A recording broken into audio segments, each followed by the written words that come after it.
So I'll start with prayers.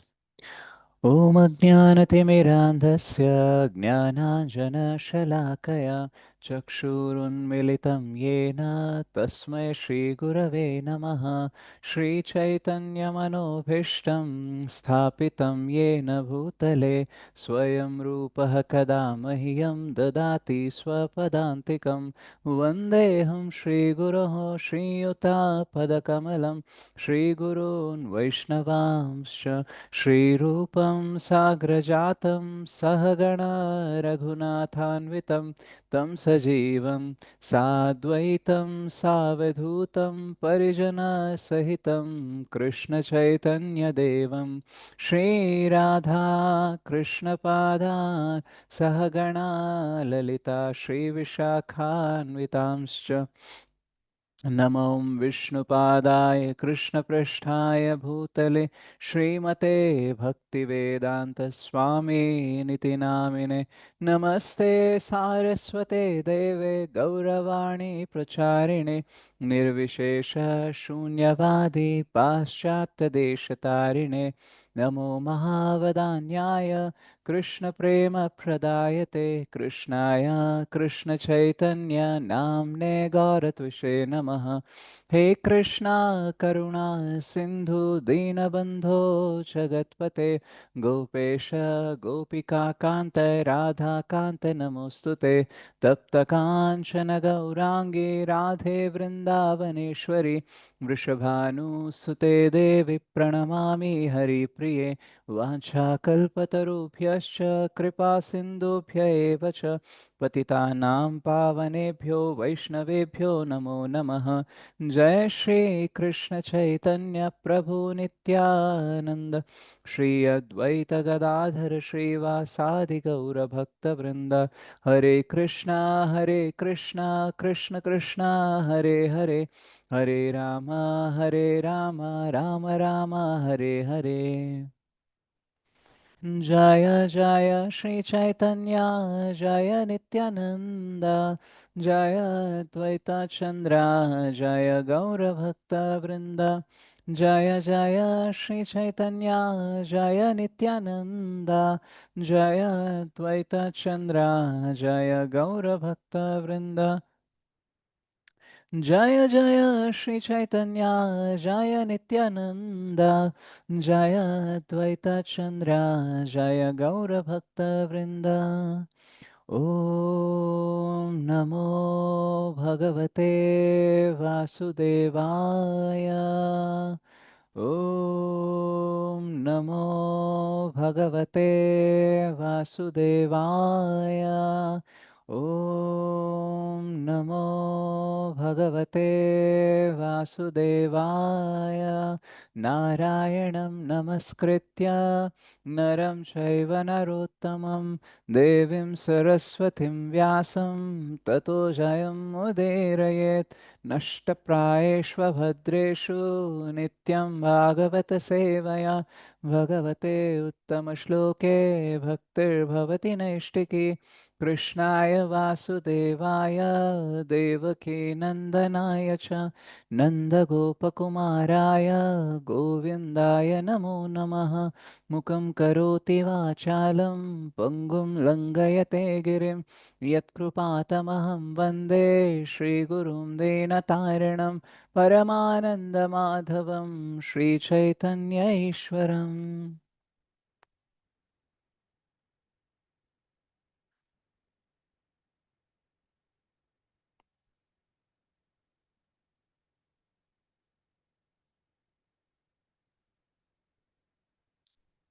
Shri Shri Radha Madan Mohan ji की जय। श्री श्री गौर निताई की जय। श्री श्री श्री जगन्नाथ बलदेव सुभद्रा माई की जय। ग्रंथराज श्रीमद् भागवतम की जय। श्रीमद् भगवद गीता की जय। श्री चैतन्य चरितामृतम की जय। जगत गुरु पतित पावन श्रील प्रभुपाद की जय। श्रील गुरुदेव की जय। गुरु परंपरा की जय। कलयुग पावन हरिनाम संकीर्तन की जय। हरे कृष्ण महामंत्र की जय। हरिनाम प्रभु की जय। समावेत गौर भक्त वृंद की जय। अक्षय तृतीय महामहोत्सव की जय। निताय गौर प्रेमानंदे हरि हरि बोल। So thank you so much, Matis and Prabhujis, for joining Srimad Bhagavatam Rasamalayam. So మనము మొదటి స్కందంలో మొదటి అధ్యాయం అనేది డిస్కస్ చేస్తున్నాము. శ్లోకాయ బై శ్లోక మనం వెళ్తున్నాము. సో ఇప్పటిదాకా మనం 1.1.11 11 శ్లోకాలు అనేది కంప్లీట్ చేశాము. అండ్ ఈరోజు మనము 12వ శ్లోకం అనేది చూద్దాం. 12 అండ్ 13 రెండు చూద్దాం ఈరోజు. అయితే దానికంటే ముందు ఈరోజు అక్షయ తృతీయ కాబట్టి జస్ట్ ఒక ఫ్యూ మినిట్స్ దాని గురించి కూడా మాట్లాడదాము. సో అక్షయ తృతీయ అనేది చాలా అద్భుతమైన, చాలా శుభదాయకమైన ముహూర్తం అన్నమాట. సో ఏం చెప్తారంటే ఈరోజు అసలు క్యాలెండర్ చూడాల్సిన అవసరం లేదట, ఏ ముహూర్తాలు చూడాల్సిన అవసరం లేదు. Because this is the most auspicious, అన్నిటికంటే చాలా శుభదాయకమైన రోజు అని అంటారు. అయితే ఈరోజు చాలా విషయాలు జరిగాయన్నమాట. సో పరశురాముడి అవతారము ఈరోజే వచ్చింది. మరియు గంగ ఈ భూమి పైనకి అవతరించడం అనేది, డిసెండెడ్ అన్నమాట, పైనుంచి ఇక్కడికి దిగడం అనేది ఈరోజు జరిగింది. మరియు ఈరోజే త్రేతాయుగం మొదలైందట. మరియు సుధామ అంటే కుచేలుడు కూడా అని కూడా అంటారు కదా, సో ఆయన కృష్ణ దగ్గరికి వెళ్ళారు కదా, ద్వారకా దగ్గరికి కలవడానికి, అది ఈ రోజే అన్నమాట. మరియు పాండవులకి సూర్య భగవానుడు సూర్యనారాయణుడు ఇచ్చాడు అక్షయ పాత్ర, ద్రౌపదికి ఇచ్చారు కదా పాండవులకి, అది ఈ రోజే అన్నమాట. మరియు Vyasadeva started composing Mahabharata on this day.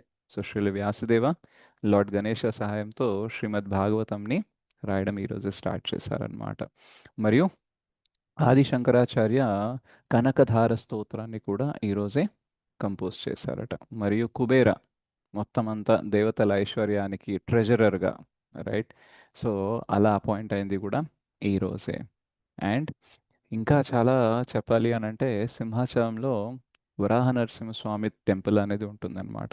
So అక్కడ జనరల్గా నిజరూప దర్శనం అనేది జరగదు. ఆల్ డేస్, అన్ని రోజులు చందనంతో కప్పేసి ఉంటుందన్నమాట. కానీ ఈ రోజు ఆ వరాహ నరసింహదేవుని నిజరూప దర్శనం అనేది జరుగుతుంది.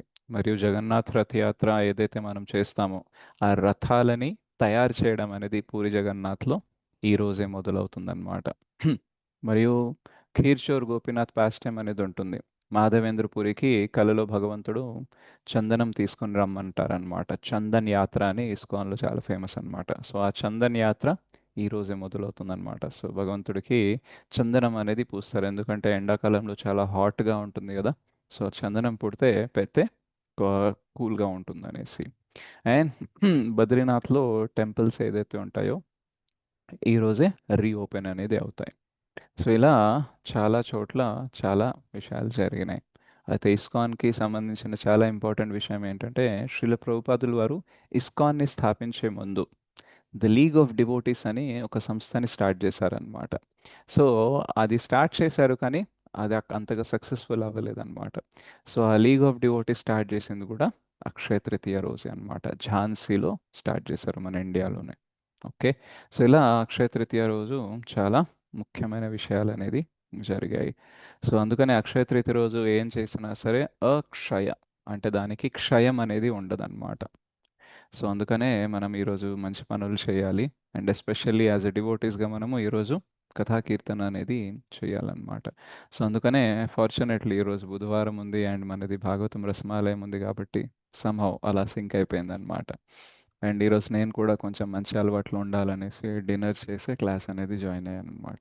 మళ్ళీ రాత్రి 10 దాకా వండేసి తర్వాత మీరు అందరూ మళ్ళీ తిడతారు హెల్త్ నేను బాగా చూసుకోవట్లేదు అనేసి, నిద్రపోవట్లేదు అనేసి. సో ఏదో నేను కూడా కొంచెం కొంచెం మంచిగా అవడానికి ట్రై చేస్తున్నా మీ అందరి బ్లెస్సింగ్స్ ద్వారా. తొందరగా పడుకోవడం అంటే ఆదర్శంగా తీసుకొని అందరూ కూడా అలాగే తినేసి Hare Krishna Prabhuji, Hare Krishna all the best Prabhuji. Prabhuji. Hare Krishna Prabhuji. అక్షయ తృతీయ శుభాకాంక్షలు ప్రభుజీ. హరే కృష్ణ ప్రభుజీ, హరే కృష్ణ ధన్యవాదాలు. ప్రభు, అక్షయ తృతీయ మీకు కూడా అక్షయ శుభాకాంక్షలు తృతీయ మీ ప్రభుజీ. ఆరోగ్యం కోసం శుభాకాంక్షలు ప్రభు. ఎర్లీగా ఆనందిన్నారు ప్రభుజీ. మీ ఆరోగ్యం కూడా బాగా క్షేమం అవ్వాలి. థ్యాంక్ యూ అక్షయ తృతీయ శుభాకాంక్షలు Prabhu. Thank you very much. Hare Krishna.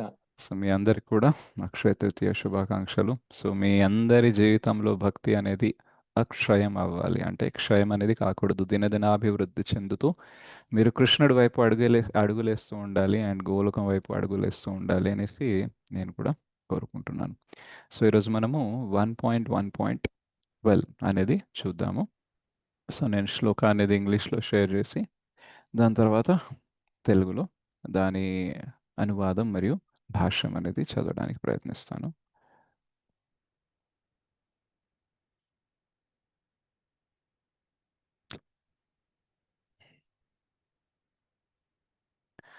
ముఖం కరోతి వాచాలం పంగుం లంఘయతే గిరిం యత్కృపాతమహం వందే శ్రీగురుం దీనతారణం పరమానందమాధవం శ్రీచైతన్యేశ్వర सूतजानासि भद्रं ते सूतजानासि भद्रं ते भगवान् सात्वतां पतिः भगवान् सात्वतां पतिः देवक्यां वसुदेवस्य देवक्यां वसुदेवस्य जातो यस्य चिकीर्षया जातो यस्य चिकीर्षया सूतजानासि भद्रं ते भगवान् सात्वतां पतिः सूतजानासि भद्रं ते भगवान् सात्वतां पतिः देवक्यां वसुदेवस्य जातो यस्य चिकीर्षया देवक्यां वसुदेवस्य जातो यस्य चिकीर्षया सूतजानासि भद्रं ते भगवान् सात्वतां पतिः देवक्यां वसुदेवस्य जातो यस्य चिकीर्षया सूतजानासि भद्रं ते भगवान् सात्वतां पतिः देवक्यां वसुदेवस्य जातो यस्य चिकीर्षया సో మనం ట్రాన్స్లేషన్ అనేది తెలుగులో చూద్దాము.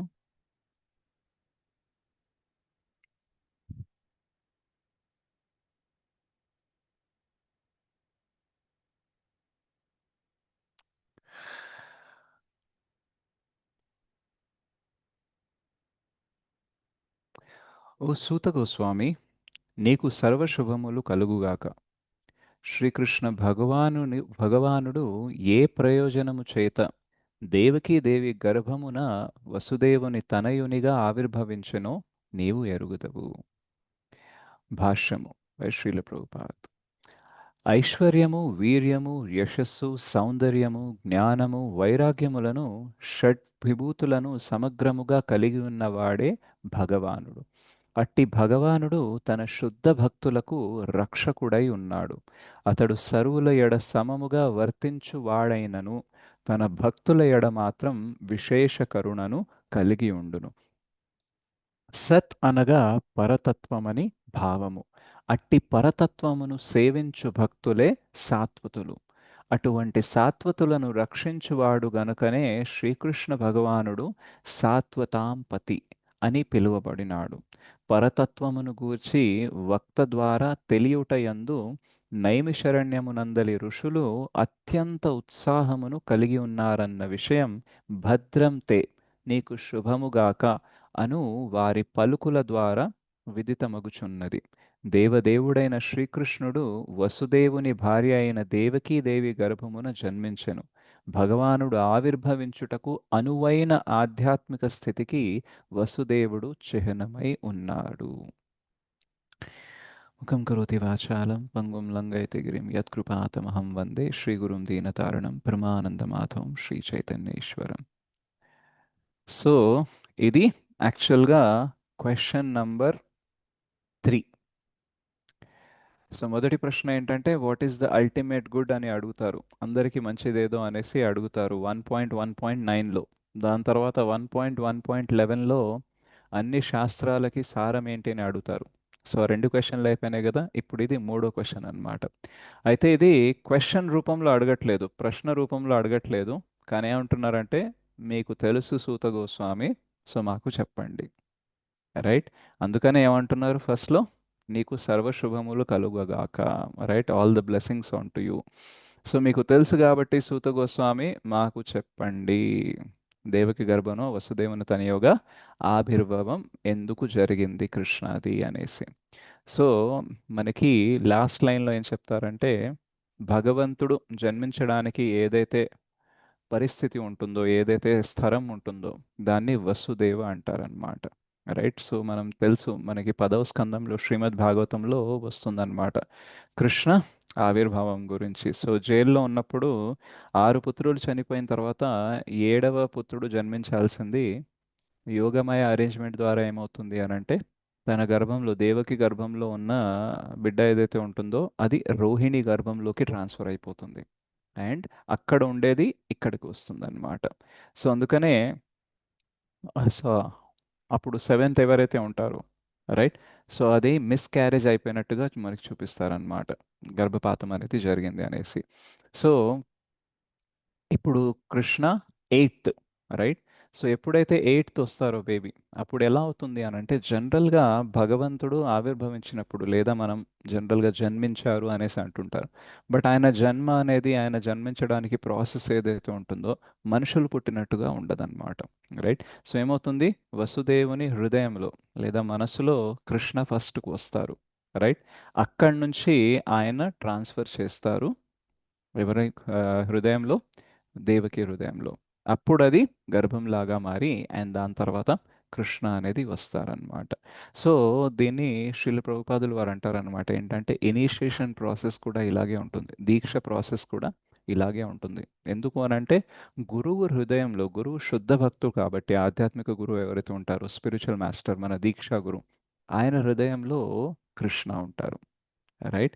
తుమార హృదయ సదా గోవింద నివాస్. సో భక్తుల హృదయం ఏదైతే ఉంటుందో గోవిందుని నివాసం అన్నమాట. అదేంటి పరమాత్మ అందరి హృదయంలో ఉంటారు కదా! సర్వస్య చాహం హృది సన్నివిష్టో ఈశ్వరః సర్వభూతానాం హృదదేశ అర్జున తిష్టతి. రైట్? యాక్చువల్‌గా పరమాత్మ ప్లేస్‌లో భక్తుడైనా, అభక్తుడైనా, శుద్ధ భక్తుడైనా కాకపోయినా అందరి హృదయాల్లో కృష్ణ పరమాత్మలాగా ఉంటారు. కానీ యాస్ ఎ భగవాన్ లాగా రైట్ బ్రహ్మేతి పరమాత్మేతి భగవాన్ ఇది శబ్దతే. సో భగవంతుడికి మూడు ఫీచర్స్ ఉంటాయి. నిరాకార బ్రహ్మను రైట్ అండ్ దెన్ పరమాత్మ అండ్ భగవాన్. సో ఇక్కడ మాట్లాడేది భగవాన్ పొజిషన్ అన్నమాట. సో ఆ భగవాన్ ఫీచర్లో అందరి హృదయాల్లో ఉండరు. కేవలం శుద్ధ భక్తుల హృదయాల్లోనే ఉంటారు. సో ఏం చేస్తారు గురు? తన హృదయంలో ఉన్న కృష్ణని తన శిష్యుడి హృదయంలోకి పంపిస్తారనమాట. రైట్? అప్పుడే దాన్ని దీక్ష ఇనిషియేషన్ అనేసి అంటారనమాట. సో గురువు అంత గొప్ప పని చేస్తారనమాట. ఈవెన్ ఎప్పుడైతే తను తన వాణి ద్వారా కథ చెప్తారో, ఎప్పుడైతే ఒక శుద్ధ భక్తుడు కథ చెప్తారో, అప్పుడేమవుతుంది అనంటే విన్న వాళ్ళ హృదయ పరివర్తన జరుగుతుంది. ఎందుకు అనంటే గురు యొక్క అంటే ఎవరైతే వక్త ఉన్నారో శుద్ధ ప్యూర్ డివోటీ ఎవరైతే ఉన్నారో గురు పరంపరలో వచ్చే ప్రామాణిక వ్యక్తి ఆయన కథ ద్వారా ఏం చేస్తారంటే ఆయన హృదయంలో ఉండే కృష్ణని ట్రాన్స్ఫర్ చేస్తారనమాట. అందుకనే హృదయ పరివర్తన అనేది జరుగుతుంది. మనం కూడా క్లాసెస్ చెప్తూ ఉంటాము కానీ చెప్పే మనకు కూడా పెద్దగా హృదయ పరివర్తన అనేది జరగదు. ఇంకా విన్నవాళ్ళ గురించి డౌట్ఫుల్ అన్నమాట. ఎందుకు అనంటే మన హృదయంలో కృష్ణ లేరు. రైట్? పరమాత్మ ఉన్నారు. కృష్ణాని తీసుకురావడానికి ట్రై చేస్తున్నాము. గురువు మనకి దీక్ష ఇచ్చినప్పుడు కూడా కృష్ణాని ఇస్తారు గానీ, బట్ అంతగా మేనిఫెస్ట్ అనేది అంత వ్యక్తీకరణ అనేది జరగదనమాట. మనం గురువు చెప్పిన అడుగుజాడలో నడుస్తూ ఉంటే శుద్ధీకరణ జరిగితే ఆ మేనిఫెస్టేషన్ అనేది పెరుగుతుంది. ఆ వ్యక్తీకరణ అనేది చాలా అవుతుందన్నమాట. అదర్‌వైజ్ ఏంటంటే గురువు అయితే ఇచ్చారు. బట్ ఎప్పుడు అది రివీల్ అవుతుంది? ఎప్పుడు అది వ్యక్తీకరణ జరుగుతుంది? ఎప్పుడైతే మనము గురువుకి చక్కగా సేవ అందించినప్పుడు, ఆయన అడుగు జాడలో మనము నడిచినప్పుడు అన్నమాట. సో, అందుకనే ప్యూర్ డివోటీస్ నుంచి వినాలి అనేసి చెప్తారు కథ. రైట్? సో, మనం ఆ 1.1.13 చూసేటప్పుడు కూడా దీని గురించి చర్చిద్దాము. సో, వసుదేవ ఆ సిట్యుయేషన్ గురించి చెప్తున్నారు. అండ్ ఇంకేం విషయాలు చెప్తున్నారు ఈ పర్పోర్ట్‌లో అంటే, వసుదేవ్ భగవంతుడు గురించి ఐశ్వర్యాల గురించి చెప్తున్నారు. ఐశ్వర్యము, వీర్యము, యశస్సు, సౌందర్యము, వైరాగ్యము.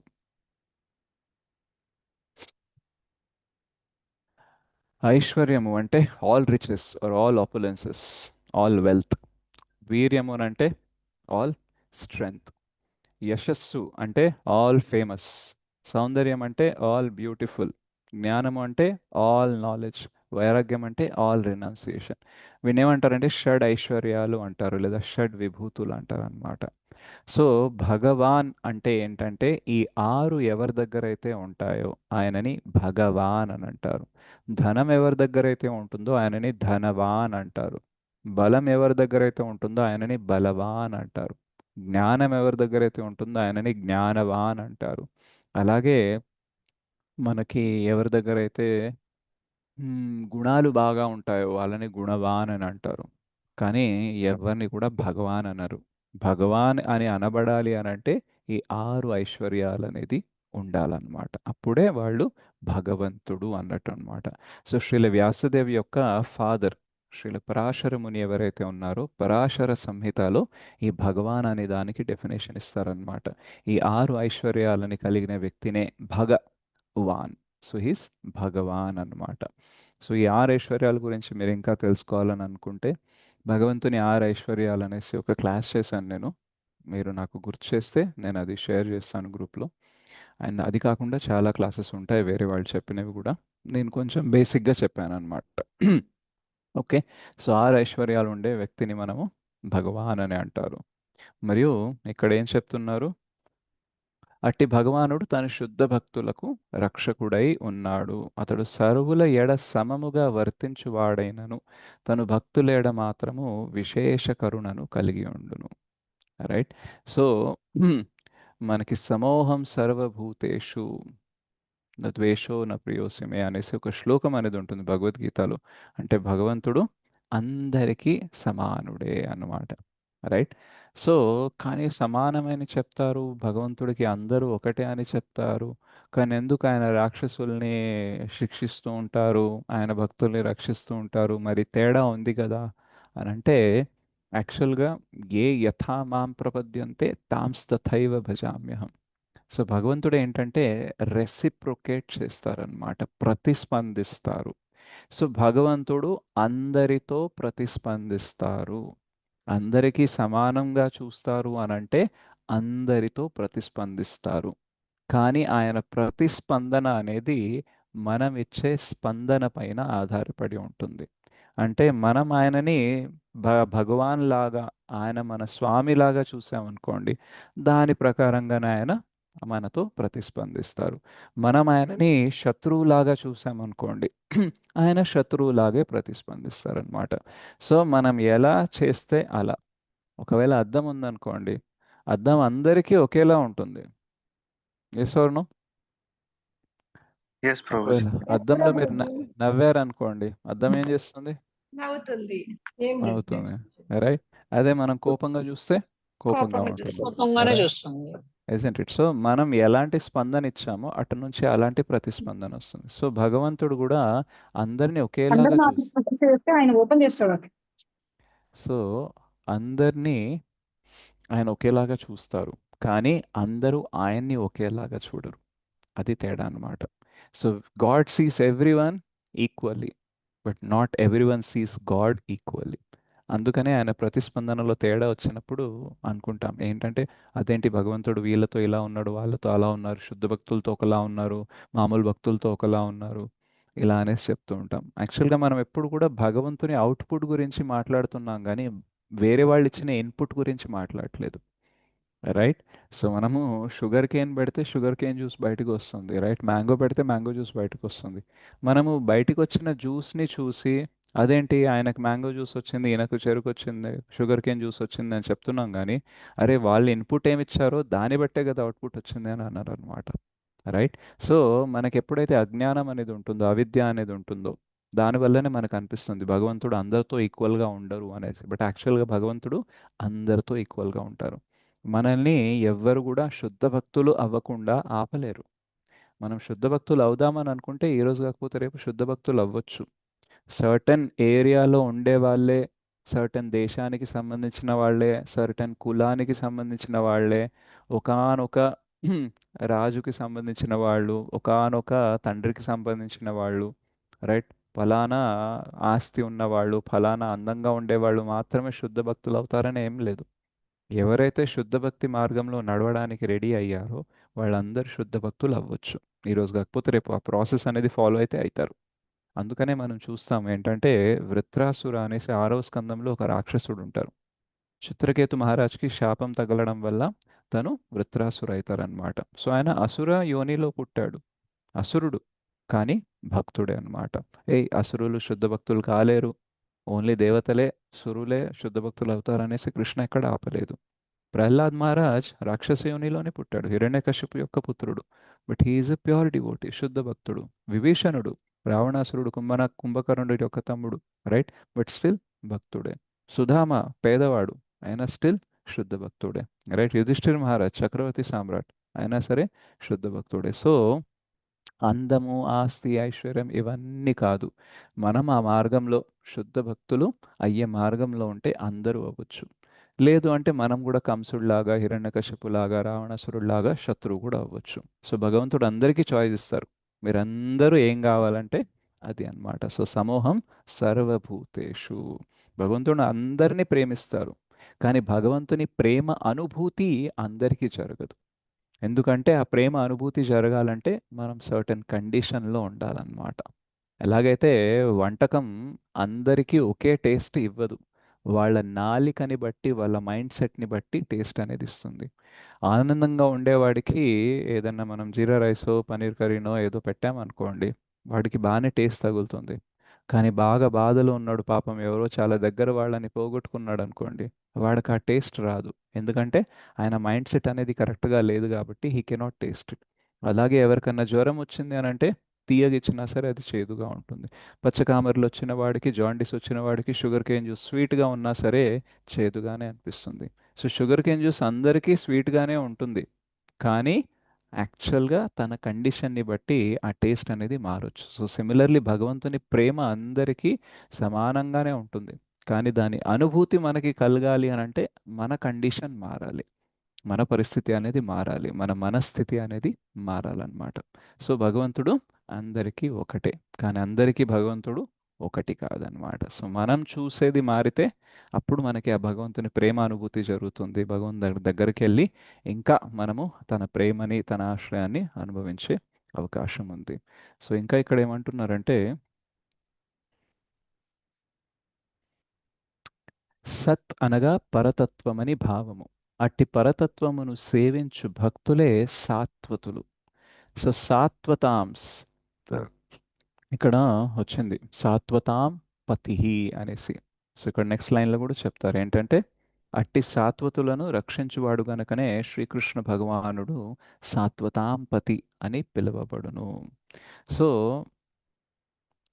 ఈవెన్ సత్వగుణంలో ఉండే పురాణాలని, శాస్త్రాలని ఎవరైతే ఫాలో అవుతారో అండ్ ఎవరైతే భగవంతుడి సేవ చేస్తూ ఉంటారో, భగవంతుడి సంరక్షణ ఆశిస్తూ ఉంటారో, భగవంతుడిని ఆరాధిస్తూ ఉంటారో, వాళ్ళని సాత్వతాం అంటారనమాట. రైట్. సో సత్ అంటే ఇటర్నల్, శాశ్వతమైనది. దాంతోపాటు సత్కి ఇంకో అర్థం ఏంటంటే పరమసత్యం, పరతత్వం. రైట్, అబ్సల్యూట్ ట్రూత్ అన్నమాట. సో దానిని ఆరాధించే వాళ్ళని, దాని ఆశ్రయం తీసుకునే వాళ్ళని సాత్వతాం అంటామన్నమాట. రైట్. అండ్ కృష్ణ ఏంటి, సాత్వతాం పతి. పతి అంటే ఎవరు అంటే సంరక్షణ ఇచ్చే వ్యక్తి అన్నమాట. రైట్. సో పతి పరమేశ్వరుడు ఎప్పుడు అవుతాడు అని అంటే, ఆయన మనకి పరమేశ్వరుడిలాగా ప్రతిసారి సంరక్షణ ఇస్తున్నారు, మనకి కావలసినవి ఇస్తున్నారు అనుకోండి, పతి పరమేశ్వరుడు అవుతాడు అనమాట. రైట్. సో ఒకవేళ అది చేయట్లేదు అనుకోండి, పతి ఏమవుతాడు, పతితుడు అవుతాడు అనమాట. సో కొందరు అంటారనమాట, నేను నీకు భర్తని, సో నేను ఏం చెప్పినా సరే నువ్వు ఫాలో అవ్వాలి, బికాస్ పతి పరమేశ్వర్ అవుతా high. Right. So it applies, conditions apply అన్నమాట, టర్మ్స్ అండ్ కండిషన్స్ అప్లై. ఆయన పతి పరమేశ్వర్ అవ్వాలంటే పరమేశ్వరుడిలాగా ఆయన రోల్ కూడా ఇవ్వాలి. సో పతి అంటే ఎవరంటే రక్షించేవాడు, మనకి ఫెసిలిటీస్ చూసుకొని మనకి సంరక్షణ ఇచ్చేవారు. సో ఇక్కడ మనకి సూత గోస్వామికి అన్ని బ్లెస్సింగ్స్ ఉన్నాయి అని చెప్తున్నారు, అండ్ సాత్వతాం పతి గురించి చెప్పు అనేసి అంటున్నారు కదా. సో యాక్చువల్గా కృష్ణ సంరక్షణ అంటే మనకి చాలా క్లారిటీ అనేది ఉండాలన్నమాట. చాలామందికి ఏమనిపిస్తుంది అంటే, భౌతికంగా, శారీరకంగా, ఆర్థికంగా, రైట్, లేదా మహా అయితే మానసికంగా మనకి ఏదన్నా లాభం అనేది దొరికితే అప్పుడు మనకి భగవంతుడి సంరక్షణ ఉందేమో అని అనుకుంటాం అనమాట. బట్ యాక్చువల్గా అదేంటంటే చాలా లో లెవెల్ ఆఫ్ భక్తి, చాలా నిమ్న స్థరంలో ఉన్న అండర్స్టాండింగ్. మనం అర్థం చేసుకునేది ఏంటంటే, భగవంతుని రక్షణ అంటే శారీరకంగా, ఆర్థికంగా, లేదా ఇదేదైతే భౌతికంగా మనకి ఏదైతే కావాలో అవి మనకిస్తే, మన సేఫ్టీని చూసుకుంటే, ఈ శరీరాన్ని బాగా చూసుకుంటే భగవంతుడి సంరక్షణ దొరికింది అని అనుకుంటాం. బట్ యాక్చువల్గా సంరక్షణ మనకి కావాల్సింది బాహ్య సంరక్షణ కాదు. ఎందుకంటే దాని అట్లాంటి బాహ్య సంరక్షణ ఎంత దొరికినా సరే వేస్ట్. బికాజ్ ఏదో ఒకసారి మనం ఈ శరీరం వదిలేసి వెళ్ళాల్సిందే. రైట్. సో భగవంతుడు అది కూడా ఇస్తారు, బట్ మనం అక్కడికే ఆగిపోకూడదు. అండ్ భగవంతుడు మనకి ఆ శారీరక ఆర్థిక సంరక్షణ ఇవ్వకపోతే భగవంతుడు రక్షణ ఇవ్వట్లేదు, నాకు కృప చూపించట్లేదని అనుకోకూడదు. ఎందుకంటే భక్తి గురించి అండర్స్టాండింగ్ అనేది బాగా లేదనుకోండి, మనకి ఆ తత్వజ్ఞానంలో మంచి పునాది అనేది లేదనుకోండి, మనము వీటిల్లోనే భగవంతుని కృపని చూస్తాము. నాకు హెల్త్ బాగాలేదు, నాకు హెల్త్ బాగుందా, మా పిల్లలకి మార్కులు బాగా రావాలి, అవి వచ్చాయా, ఓకే మా వాళ్ళకి మంచి జాబ్ రావాలి, మా వాళ్ళకి మంచి పెళ్లి కావాలి, పిల్లలు పుట్టాలి, రైట్, లాస్ రాకూడదు, బిజినెస్ స్టార్ట్ చేశారు బాగుండాలి, డాక్టర్ అవ్వాలనుకుంటున్నారు, సీట్ దొరకాలి. సో ఇవన్నీ ఏంటంటే కృష్ణ ఇవ్వచ్చు అవి, అండ్ కొన్నిసార్లు ఇవ్వకపోవచ్చు కానీ మనము దాన్ని కండిషన్ లాగా పెట్టద్దు. ఓకే ఇవన్నీ సాటిస్ఫై అయితేనే కృష్ణ నువ్వు నాకు రక్షణ ఇస్తున్నట్టు, సంరక్షణ ఇస్తున్నట్టు అనేసి అక్కడ ఆగిపోకూడదు. బికాజ్ నిజంగా భగవంతుని సంరక్షణ ఎటువంటిదనంటే అంతరంగిక సంరక్షణ అన్నమాట. మన హృదయంలో చాలా కల్మషం అనేది ఉంది. కామ క్రోధ లోభ మోహ మద మాత్సర్యాల వల్ల మనస్సు బుద్ధి అహంకారం అనేది చాలా కల్మషంతో నిండిపోయి భౌతిక కోరికలు చాలా ఉన్నాయన్నమాట.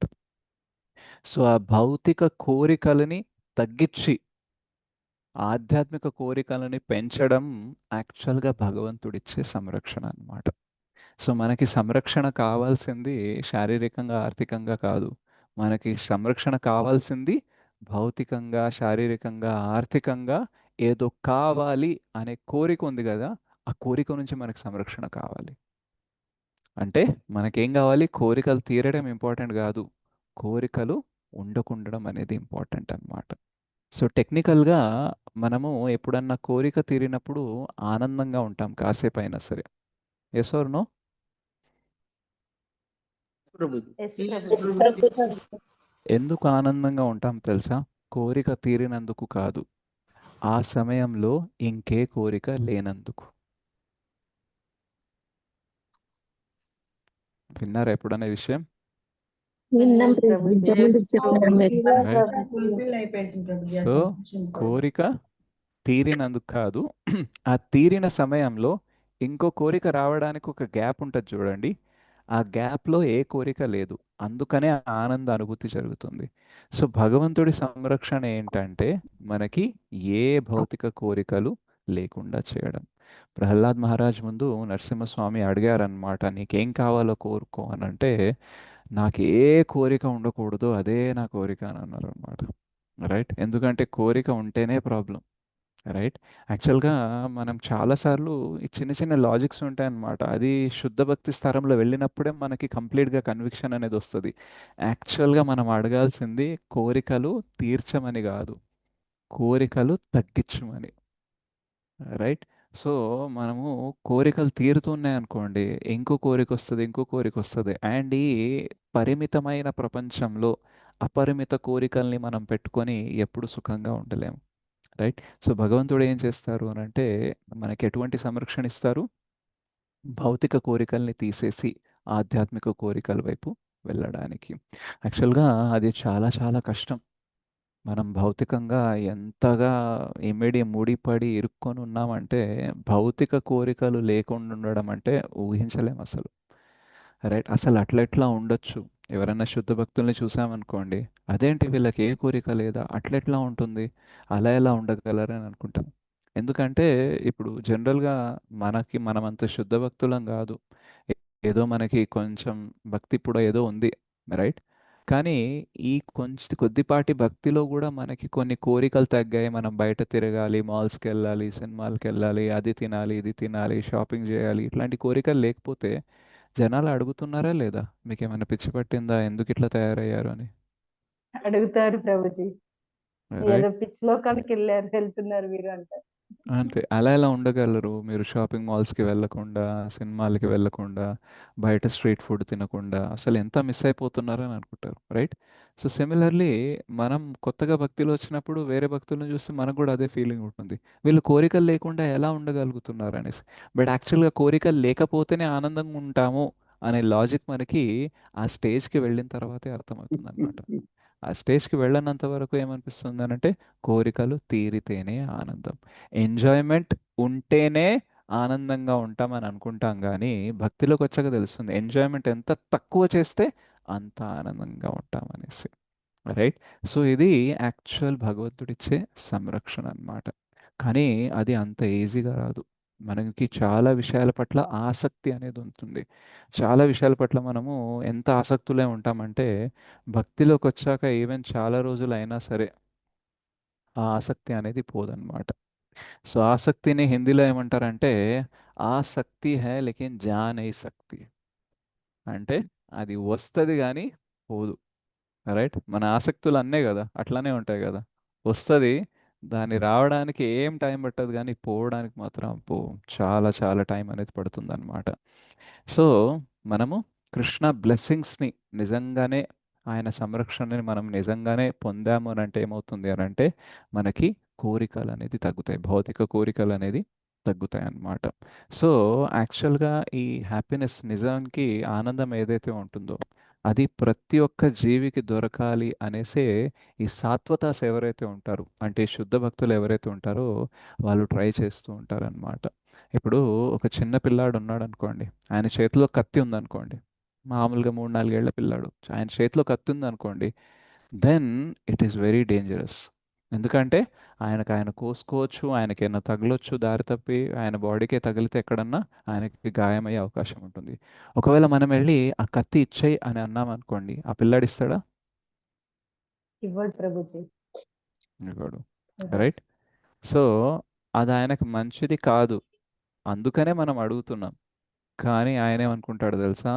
అమ్మా, నేను ఎంజాయ్ చేస్తున్నానని, ఇది నా దగ్గర ఉంటే నాకు బాగుంటుందని నీకు నచ్చట్లేదు, అందుకే అడుగుతున్నావు కదా అని అనుకుంటాడు. Yes or no? ఎస్ ప్రభుజీ. Yes, అందుకని ఆ Prabhuji. కత్తి లాగడానికి ట్రై చేస్తే ఏడుస్తాడా లేదా, గోల్ చేస్తాడా లేదా? ఎందుకంటే అందులో ఆయనకు ఆనందం ఉంది అనేసి ఆయనకి భావన ఉంది కాబట్టి, అది మనం లాగేస్తుంటే ఆయనకు బాధ ఉంది. రైట్.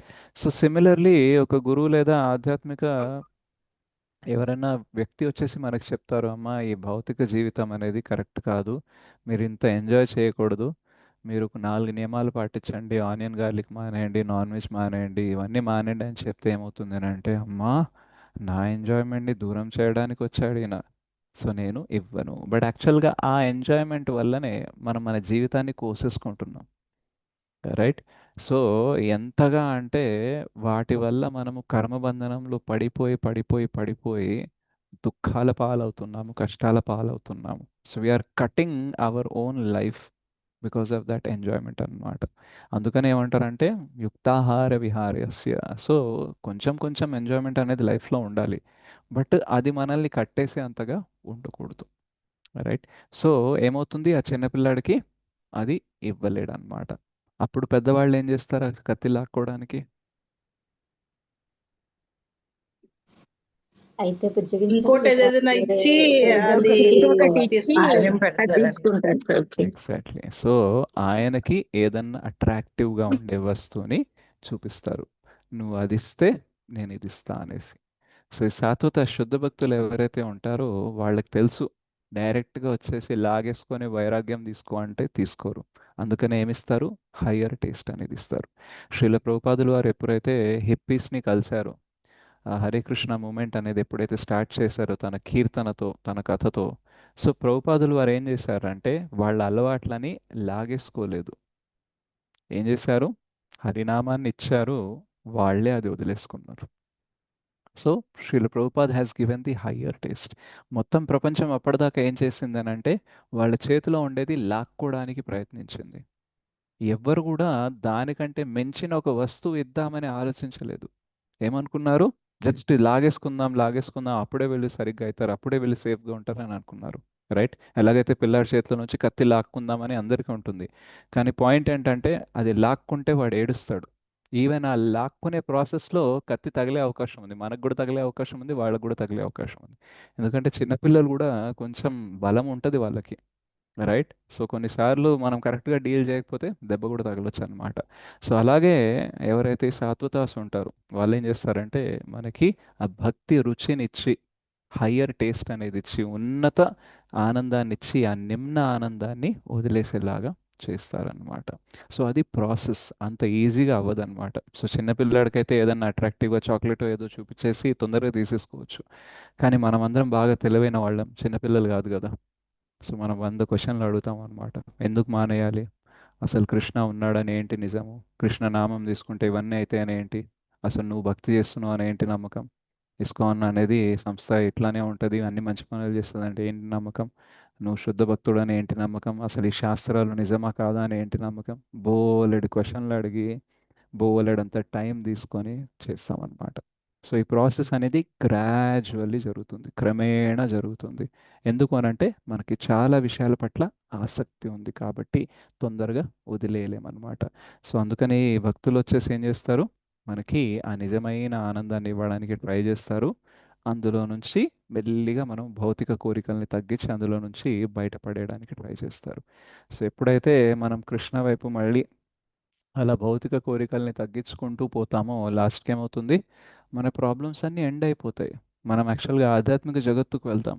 ఆ ఆధ్యాత్మిక జగత్తుకు వెళ్తే జన్మ మృత్యు జరా వ్యాధి ఉండదు. ఓ శాలరీ ఎంత వస్తే మళ్ళీ ట్యాక్సులు కట్టుకోవాలి, దానికి ఫామ్ 16 అనేసి ట్యాక్సులు ఎలా కాపాడుకోవాలని గొడవ లేదు. రైట్, బాగా ఇష్టం వచ్చింది తింటే మళ్ళీ స్టమక్ అప్సెట్ లేదు, అక్కడ ఇక్కడ తిరిగితే ఎండ వాన చలి అనే గోల లేదు. రైట్, మళ్ళీ పెళ్లి చేసుకోవడం, మళ్ళీ స్కూల్కి వెళ్ళడం, మళ్ళీ పిల్లల్ని కండం, ఆ లేబర్ పెయిన్స్ ఇవన్నీ ఏమి లేవు. చాలా పీస్ఫుల్గా, చాలా అద్భుతంగా మన జీవితం అనేది ఉంటుందన్నమాట. సో కృష్ణ అందరికీ ఇది ఇవ్వాలని అనుకుంటున్నారు, కానీ అందరు ఇది తీసుకోవట్లేదు అనమాట. సో దానివల్ల ఏమవుతుంది అని అంటే మనము మిస్ అయిపోతున్నాం అనమాట. సో ఈవెన్ కంస ఎట్లాగైతే కృష్ణతో ఎనిమిలా ఉన్నారు, రైట్. సో కృష్ణ ఆయనతో ఎనిమిలాగే ప్రవర్తించారు. అలాగే సుధామ ఎట్లాగైతే భక్తుల్లా ఉండాలనుకున్నారు, భక్తుల్లాగే ప్రవర్తించారు. అండ్ ఎవరికి ఏం కావాలో దొరికిపోయింది, వాళ్ళకి ప్రతిస్పందన అనేది దొరికిపోయింది అనమాట. సో మనం కూడా చాలా భౌతిక కోరికల్ని పెట్టుకొని ఏవేవో ఆశ్రయాలు అనేది తీసుకుంటూ ఉంటాం అనమాట. బట్ మనం ఏం చేయాలంటే కృష్ణ అన్నిటికంటే ఉత్తమమైన ఆశ్రయం అనేసి మనం తెలుసుకోవాలి. చాలాసార్లు ఈవెన్ భక్తిలోకి వచ్చాక కూడా మనము భౌతిక కోరికల్ని తీర్చుకోవడం పైననే ఇంట్రెస్ట్ అనేది చూపిస్తాము. మనం స్పిరిచువల్ మటీరియల్ లైఫ్, భౌతిక జీవితం ఆధ్యాత్మిక జీవితాన్ని బ్యాలెన్స్ చేద్దామని చాలా ట్రై చేస్తూ ఉంటాము. బట్ యాక్చువల్గా ఆ బ్యాలెన్స్ అనేది అంత ఈజీగా రాదు. ఎందుకంటే మనం భక్తిని కూడా భౌతిక కోరికల కోసమే వాడుతున్నాం కాబట్టి. ఎప్పుడైతే మనము భక్తిని ఆధ్యాత్మికంగా ఎదగడం కోసం మాత్రమే వాడుతామో అప్పుడు భౌతికంగా మనకేం కావాలో యోగక్షేమ వహామ్యాం కృష్ణ చూసుకుంటారు, రైట్. సో భక్తిలోకి వచ్చిన ప్రతి వ్యక్తి కేవలం భక్తి కోసం కృష్ణ కోసం వచ్చాడనే గ్యారెంటీ లేదు, దేనికోసమన్నా రావచ్చు. ఎప్పుడైతే ఆయనకి అదర్ దాన్ కృష్ణ, కృష్ణ కాకుండా వేరే కోరికలు ఉంటాయో అప్పటిదాకా ఆయనకి మటీరియల్ స్పిరిచువల్ లైఫ్ బ్యాలెన్స్ చాలా కష్టంగా ఉంటుంది. ఎప్పుడైతే ఆయన కన్విన్స్ అయిపోతాడో నాకు కావాల్సింది కృష్ణనే అని అనుకుంటారో ఆ మటీరియల్ వచ్చేస్తుంది, రైట్. ఎందుకంటే స్పిరిచువల్గా మనము కృష్ణ నువ్వు మాత్రమే కావాలి అని మనం ఫిక్స్ అయ్యాం అనుకోండి, ఆయన దాకా వెళ్ళడం కోసం ఏమేం ఫెసిలిటీస్ అరేంజ్ చేయాలో ఆయన అరేంజ్ చేస్తారు.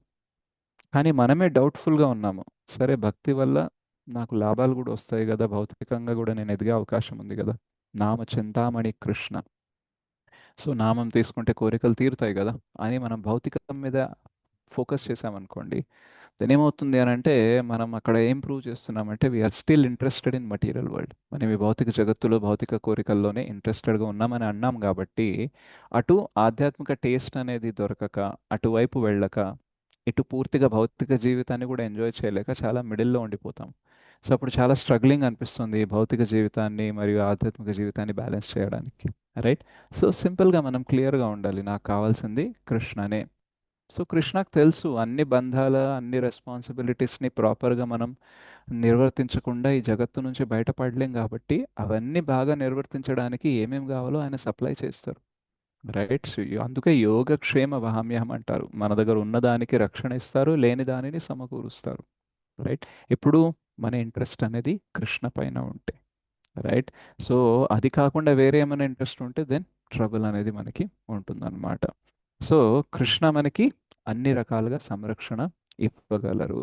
కానీ మనం కృష్ణని పక్కన పెట్టి ఏవేవో ఆశ్రయాలు తీసుకుంటాం, మన డబ్బు, మన తెలివి, మన బంధువులు, మన మిత్రులు, నాకు ఇది తెలుసు అది తెలుసు, నేను ఆలోచించిందే కరెక్టు, అది ఇది అనేసి మనం చాలా విషయాల ఆశ్రయం తీసుకుంటాం. కాబట్టి ట్రబుల్లో పడతాం, కష్టాల్లో పడతాం. మనం ఎవరు ఆశ్రయం తీసుకోవాలి, కృష్ణ ఆశ్రయం తీసుకోవాలి. కృష్ణ గురు సాధు శాస్త్ర ద్వారా మనకి జ్ఞానాన్ని ఇస్తారు, సంరక్షణ ఇస్తూ ఉంటారు కాబట్టి ఆ ఆశ్రయం తీసుకుంటే మనం అల్టిమేట్గా కృష్ణ ఆశ్రయం తీసుకున్నట్టే. అప్పుడు ఏమవుతుంది, మనకి ప్రాబ్లమ్స్ అనేది తగ్గుతాయి, రైట్. సో అలా మనకి కృష్ణ ప్రొటెక్షన్ అనేది ఇవ్వగలరు. సో మనము మన చేతిలో ఉన్నది వదులుకోవడానికి రెడీ అయితేనే కృష్ణ ఇంకొకటి ఏదైనా పెట్టగలరు. మనం ఏంటంటే రెండు చేతులు ఫుల్ ఉన్నాయి మనకి, భౌతిక కోరికలతో, భౌతిక వాంఛలతో, రైట్?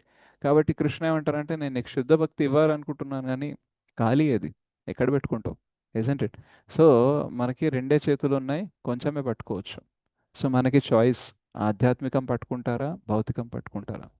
మనం చాలాసార్లు ఏమంటాం అంటే లేదు ఒక చేతిలో ఇది కూడా పట్టుకుంటా, ఒక చేతిలో అది కూడా పట్టుకుంటా అని అంటారు, రైట్? యాక్చువల్గా రెండు చేతుల్లో మీరు ఆధ్యాత్మికాన్ని పట్టుకోవడానికి స్టార్ట్ చేశారనుకోండి, భౌతికం ఆటోమేటిక్గా బ్యాలెన్స్ అయిపోతుంది. సో సింపుల్ ఎగ్జాంపుల్ చెప్తాను నేను, అంటే if you can relate to it.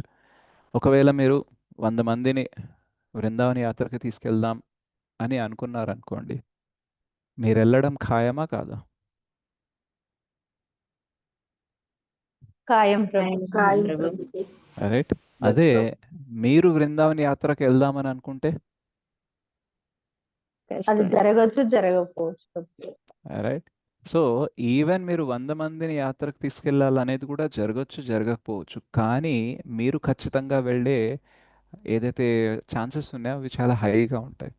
ఎందుకంటే అక్కడ మీ ఒక్కరి గురించి ఆలోచించట్లేదు, చాలా మంది కూడా ఆలోచిస్తున్నారు. సో వేరే వాళ్ళ గురించి నిస్వార్థంగా ఆలోచించడం అనేది ఆధ్యాత్మికమైన కోరిక అన్నమాట.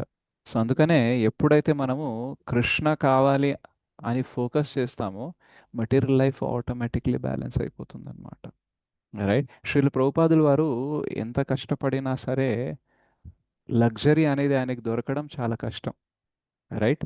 అంటే రోల్స్ రాయ్స్ కార్లో వెళ్ళడము, రోలెక్స్ వాచ్ వేసుకోవడము, రైట్? ఫ్లైట్స్లలో బిజినెస్ క్లాస్లో వెళ్ళడం, ఇవన్నీ కష్టమే. మేబీ బాగా సంపాదిస్తే అవ్వచ్చు అవ్వకపోవచ్చు, కానీ తనేం చేశారంటే ఫోకస్ అంతా కృష్ణ పైన పెట్టారు కాబట్టి మిగతా అన్నీ ఆటోమేటిక్గా ఫాలో అయ్యాయి, రైట్? ఆయన ప్రపంచవ్యాప్తంగా చాలా ఐశ్వర్యాలని చూశారు, కానీ ఆ ఐశ్వర్యాలని చూసే అవకాశం ఎందుకు దొరికిందంటే because he's not interested, right? So Krishna ఇచ్చారు నాకు, ఓకే, కానీ ఐఎమ్ నాట్ అటాచ్, నాకు దానిపైన ఆసక్తి అనేది లేదు. ఎప్పుడైతే మనం ఆసక్తి చూపిస్తామో అప్పుడే మనకి డిసప్పాయింట్మెంట్ వస్తుంది, దొరకచ్చు దొరకకపోవచ్చు, యాంగ్జైటీ ఉంటుంది, కలత నొందుతూ ఉంటాం ఇది దొరుకుతుందా లేదా, నా దగ్గర ఉంటుందా లేదా అనేసి. ఇంకా దాంట్లో దొరికినా సరే పెద్దగా సంతోషంగా ఉండము, ఇంకా దొరకకపోతే బాధ అయితే గ్యారెంటీడ్. కానీ ఎప్పుడైతే మనం కృష్ణ పైన ఫోకస్ చేస్తామో మిగతా అన్ని ఆటోమేటిక్గా ఫాలో అవుతాయి. అండ్ భౌతికంగా మనం సమృద్ధి చెందినా సరే వాటి పట్ల ఆసక్తి అనేది ఉండదన్నమాట. బికాజ్ ఎప్పుడైతే మాయ మనకు ఆస్తులు ఐశ్వర్యాలు ఇస్తుందో దాంతోపాటు ఆసక్తిని కూడా ఇస్తుంది. ఆ ఆసక్తి వల్ల ఏమవుతుందనంటే ఆ ఐశ్వర్యాలు మనల్ని ఇక్కడే బంధిస్తాయి. కానీ కృష్ణ ఎప్పుడైతే ఆస్తులు ఐశ్వర్యాలు ఇస్తారో అప్పుడు ఆ ఆసక్తిని ఇవ్వరు, కాబట్టి అవి ఏం చేస్తే మనల్ని బంధించవు. సో ఫైనల్గా ఏమవుతుంది, ఇక్కడ ఉన్నప్పుడు కూడా మనం సుఖంగా ఉండొచ్చు, ఇక్కడ నుంచి గోలోకానికి లేదా వైకుంఠంగా వెళ్ళి పర్మనెంట్గా సుఖాన్ని మనము పొందవచ్చు అనమాట. సో అది యాక్చువల్గా నిజమైన ప్రొటెక్షన్ అన్నమాట, భద్రం తే, రైట్? సో అటువంటి బ్లెస్సింగ్స్ యాక్చువల్లీ సూత గోస్వామికి ఉన్నాయన్నమాట. ఆయనకి భౌతిక కోరికలు ఏం లేవు కాబట్టి మీరు యాక్చువల్గా మాకు చెప్పండి కృష్ణ గురించి, ఆయన ఎందుకు ఆవిర్భవించారో మీకు తెలుసు, మీ దగ్గర అన్ని బ్లెస్సింగ్స్ ఉన్నాయి, అండ్ ఆ సాత్వతాంపతి ఆ శ్రీకృష్ణుడి సంరక్షణ ఎలా ఉంటుందో మీకు తెలుసు కాబట్టి మీరు మాకు చెప్పండి అనేసి అంటారనమాట. సో మనం అందరికీ మిశ్రమ భక్తి అనేది ఉంటుంది, అంటే ఏదో ఒకటి భౌతిక కోరికలు మిక్స్ అయి ఉంటాయి అన్నమాట. సో మనం ఆ మిశ్రమ భక్తి నుంచి శుద్ధ భక్తి వైపు వెళ్ళడానికి ఈ సాత్వతం, ఈ శుద్ధ భక్తులందరూ హెల్ప్ చేస్తారనమాట. అందుకనే నైమిషారణ్యంలో ఉండే ఋషులందరూ ఏమడుగుతున్నారు, మీరు మాకు చెప్పండి, మీకు తెలుసు కాబట్టి మాకు చెప్పండి అనేసి అలా అడుగుతారనమాట. సో అలా మనకి ఈ సూత గోస్వామి లాంటి గురు పరంపరలో మనకి జ్ఞానం అనేది దొరుకుతుందన్నమాట. అప్పుడు ఏమవుతుంది, మనం మిశ్రమ భక్తి నుంచి శుద్ధ భక్తికి వెళ్తాము, కృష్ణ తప్ప ఇంకేదో కావాలనే భౌతిక కోరికలు తగ్గించి కృష్ణ మాత్రమే కావాలని అనుకుంటాము. అప్పుడు మన మటీరియల్ లైఫ్, స్పిరిచువల్ లైఫ్ రెండు కూడా చక్కగా బ్యాలెన్స్ అయిపోతాయి, ఎందుకంటే కృష్ణ ఏం చెప్పారు, యోగక్షేమ వహామ్యహం చూసుకుంటా అని చెప్పారు. కాబట్టి అలా అలా అలా మనలో భౌతిక కోరికలు తగ్గితే మనం చాలా పీస్ఫుల్గా ఆనందంగా ఉంటాము. అండ్ ఆధ్యాత్మిక కోరికల్ని తీర్చడం కృష్ణ తన బాధ్యతగా చూసుకుంటారు కాబట్టి అలా లాస్ట్కి మనము వైకుంఠానికి వెళ్ళి ఈ ప్రాబ్లమ్స్ లేని లైఫ్ని అనేది చూడవచ్చు. ఓకే, సో దెన్ మనము నెక్స్ట్ శ్లోక అనేది చూద్దాము, ఇది చిన్నదే.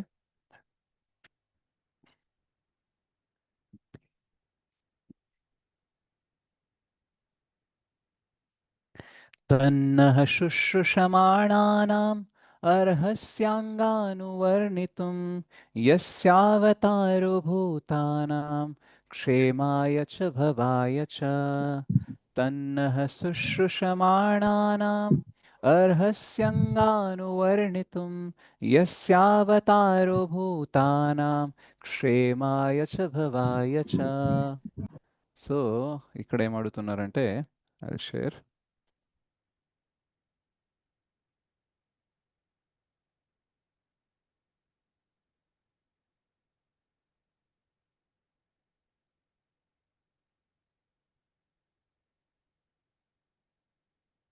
ఓ సూత గోస్వామి, శ్రీకృష్ణ భగవానుని అతని అవతారముల గూర్చి శ్రవణము చేయుటకు మేము అత్యంత ఉత్సాహముతోనున్నాము. కనుక ఆ విషయమున పూర్వ ఆచార్యులు గావించిన ఉపదేశములను దయతో మాకు వివరింపుడు. అట్టివాని శ్రవణము ఉపదేశములు రెండును మనుజుని ఉద్ధరింపగలవు. శ్రీల ప్రభుపాద ద్వారా భాష్యము. పరతత్వమును గూర్చిన దివ్య సందేశమును శ్రవణము చేయుటకు కావలసిన పరిస్థితులు ఇచ్చుట తెలుపుబడుచున్నవి. శ్రోతలు శ్రద్ధావంతులై శ్రవణాసక్తిని కలిగి ఉండుట మొట్టమొదటి అవసరం. అంతేగాక వక్త అయిన వాడు ప్రామాణిక ఆచార్యుల పరంపరలోని వాడై ఉండవలెను.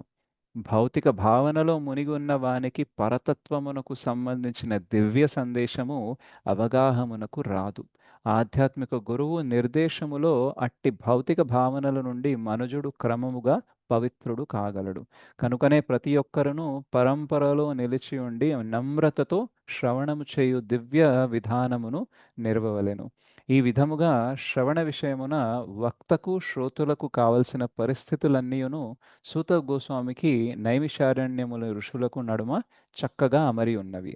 ఏలైనా శ్రీల సూత గోస్వామి శ్రీల వ్యాసదేవుని పరంపరలో ఉన్నట్టి వాడు కాగా నైమిషారణ్యము నందలి ఋషులు సత్యము నెరుగుటతో అత్యంత ఉత్సాహముగా కలిగి ఉండిరి. ఈ విధముగా కావలసిన అన్నియును సంపూర్ణముగా అమరిన కారణమున శ్రీకృష్ణ భగవానుడి మానవాతీత కర్మలు, జన్మము, అవతారము, అంతర్ధానము, రూపములు, నామములు ఆదిగా గల దివ్య విషయములన్నీయును సులభముగా అవగతము కానున్నవి. ఆత్మానుభావ మార్గమున పయనించు వారికి అట్టి ఉపదేశములు నిక్కముగా సహాయభూతులు కాగలవు. కరోతి వాచాలం పంగుం లంఘయతే గిరిం యత్కృపాతమహం వందే శ్రీగురుం దీనతారణం పరమానందమాధవం శ్రీ చైతన్య ఈశ్వరం. ఇక్కడ సూత గోస్వామిని ఏమడుగుతున్నారు అని అంటే, మేము చాలా ఉత్సాహంగా ఉన్నాము, శ్రీకృష్ణుని అవతారములు అవన్నీ మాకు చెప్పండి.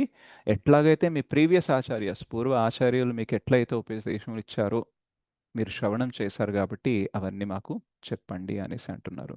సో శ్రీల ప్రభుపాదులు వారు భాష్యంలో చెప్తున్నారు, వినేవాడి క్వాలిఫికేషన్ ఏంటి, చెప్పేవాడి క్వాలిఫికేషన్ ఏంటి.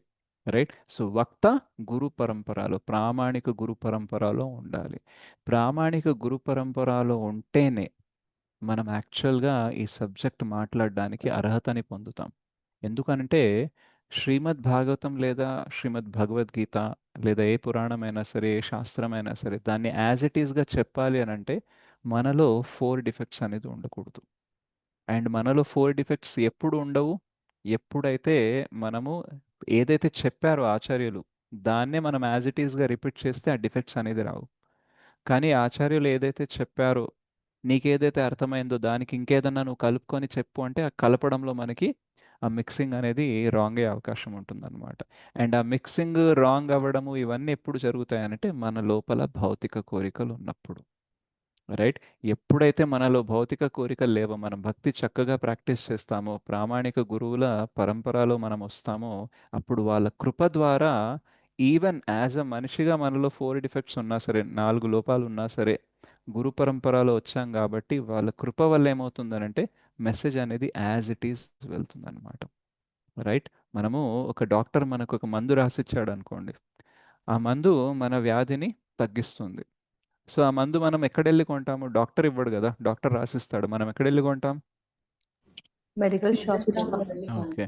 మెడికల్ షాప్ అయినా డాక్టర్ ఇది ఇచ్చాడు కానీ మీరు దీంతో పాటు ఇది కూడా తీసుకోండి, అయినా ఇన్నెందుకు రాసిచ్చాడు, ఇది అవసరం లేదు, ఇది ఒకటి తీసుకోండి సరిపోతుంది అని చెప్పి ఒకవేళ ఎక్స్ట్రాలు డిలీషను అడిషన్లు చేశాడు అనుకోండి, అప్పుడు డాక్టర్ ఏదైతే పరిణామం రిజల్ట్ కోరుకుంటున్నారో అది వచ్చే అవకాశం ఉందా?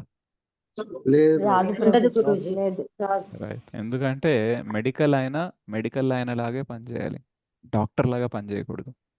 రైట్. సో డాక్టర్ ఏది చెప్తారో అది ఇవ్వడమైన పని అన్నమాట. అప్పుడేమవుతుంది, పేషెంట్కి వ్యాధి తగ్గే అవకాశం ఉంటుంది. కోర్స్ ఈవెన్ ఆ మెడికల్ అయినా యాజ్ ఇట్ ఈస్గా మందులు ఇచ్చినా సరే పేషెంట్ కూడా డాక్టర్ చెప్పిన విధంగా ఫాలో అవ్వాలి, అప్పుడే అయితే అవుతుంది. రైట్. కానీ సెకండరీ అనుకుందాం, ఈ పేషెంట్ అంత గొప్ప వ్యక్తి కాకపోవచ్చు, యాజ్ ఇట్ ఈస్గా ఫాలో కాకపోవచ్చు, కానీ అట్లీస్ట్ మెడికల్ అయినా అయితే ఏం చేయాలి, యాజ్ ఇట్ ఈస్గా ఇవ్వాలి. సో వినే శ్రోత ఎవరైతే ఉన్నారో, ఓకే, వాళ్ళ క్వాలిఫికేషన్ ఏంటంటే చాలా ఉత్సాహంగా ఉండాలి, ఈగర్గా ఉండాలి. ఏదో బోరింగ్గా వచ్చామా ఏదో వినిపోదాం అన్నట్టు కాదు, చాలా ఇంట్రెస్ట్ అనేది చూపించాలి. అంత ఇంట్రెస్ట్ చూపించిన తర్వాత కూడా టైం పట్టొచ్చు, క్రమేణా మన ఆసక్తులు తగ్గి మనం శుద్ధ భక్తి వైపు వెళ్ళడానికి టైం పట్టొచ్చు, ప్రాబ్లం లేదు.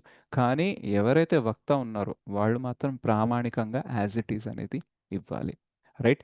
అదర్వైజ్ ఏమవుతుంది అని అంటే మనం ఎంత ట్రై చేసినా సరే రాదు. ఎందుకంటే పేషెంట్లో లోపం లేదు కానీ మందులోనే లోపం ఉందనుకోండి, పేషెంట్ ఎంత ప్రయత్నించినా నయం కాడు. ఒకవేళ మందులో లోపం లేదు, పేషెంట్లో లోపం ఉంటే దాన్ని కరెక్ట్ చేసుకోవచ్చు మెల్లిమెల్లిగా, ఒకవేళ మందులు తీసుకుంటూ ఉంటే. కానీ అసలు మందే తప్పు ఉందనుకోండి, పేషెంట్ ఎంత చేసినా సరే వేస్ట్ అనమాట. సో అందుకనే ఫస్ట్ ఏంటి, వక్త ఎవరైతే ఉన్నారో ప్రామాణిక ఆచార్యుల పరంపరలు రావాలి. శ్రీల సూత గోస్వామి ఎవరు శ్రీమద్ భాగవతం చెప్తుంటే విన్నారు?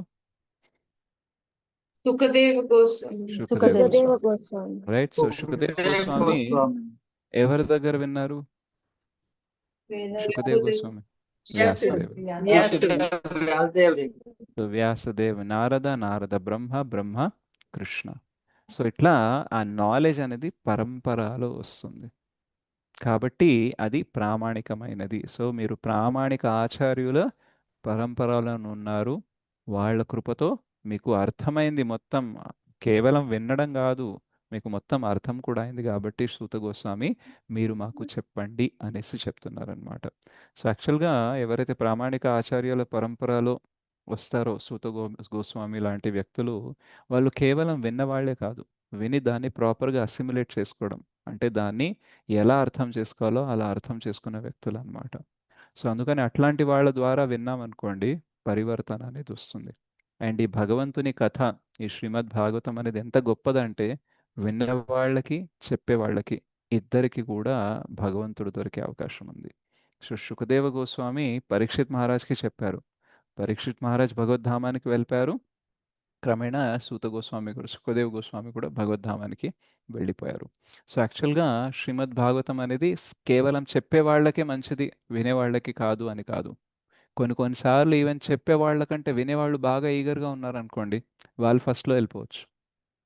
రైట్. సో చెప్పినా సరే విన్నా సరే వాళ్ళిద్దరూ చెప్పుకుని వింటున్నారు అనేసి వేరే వాళ్ళు విని వేరే వాళ్ళకి చెప్పినా సరే మొత్తానికి శ్రీమద్ భాగవతం డిస్కషన్ ఎక్కడొచ్చినా సరే అది చాలా శుభదాయకమైనది అండ్ భగవత్ ప్రాప్తి జరిగే అవకాశాన్ని పెంచుతుంది అనమాట.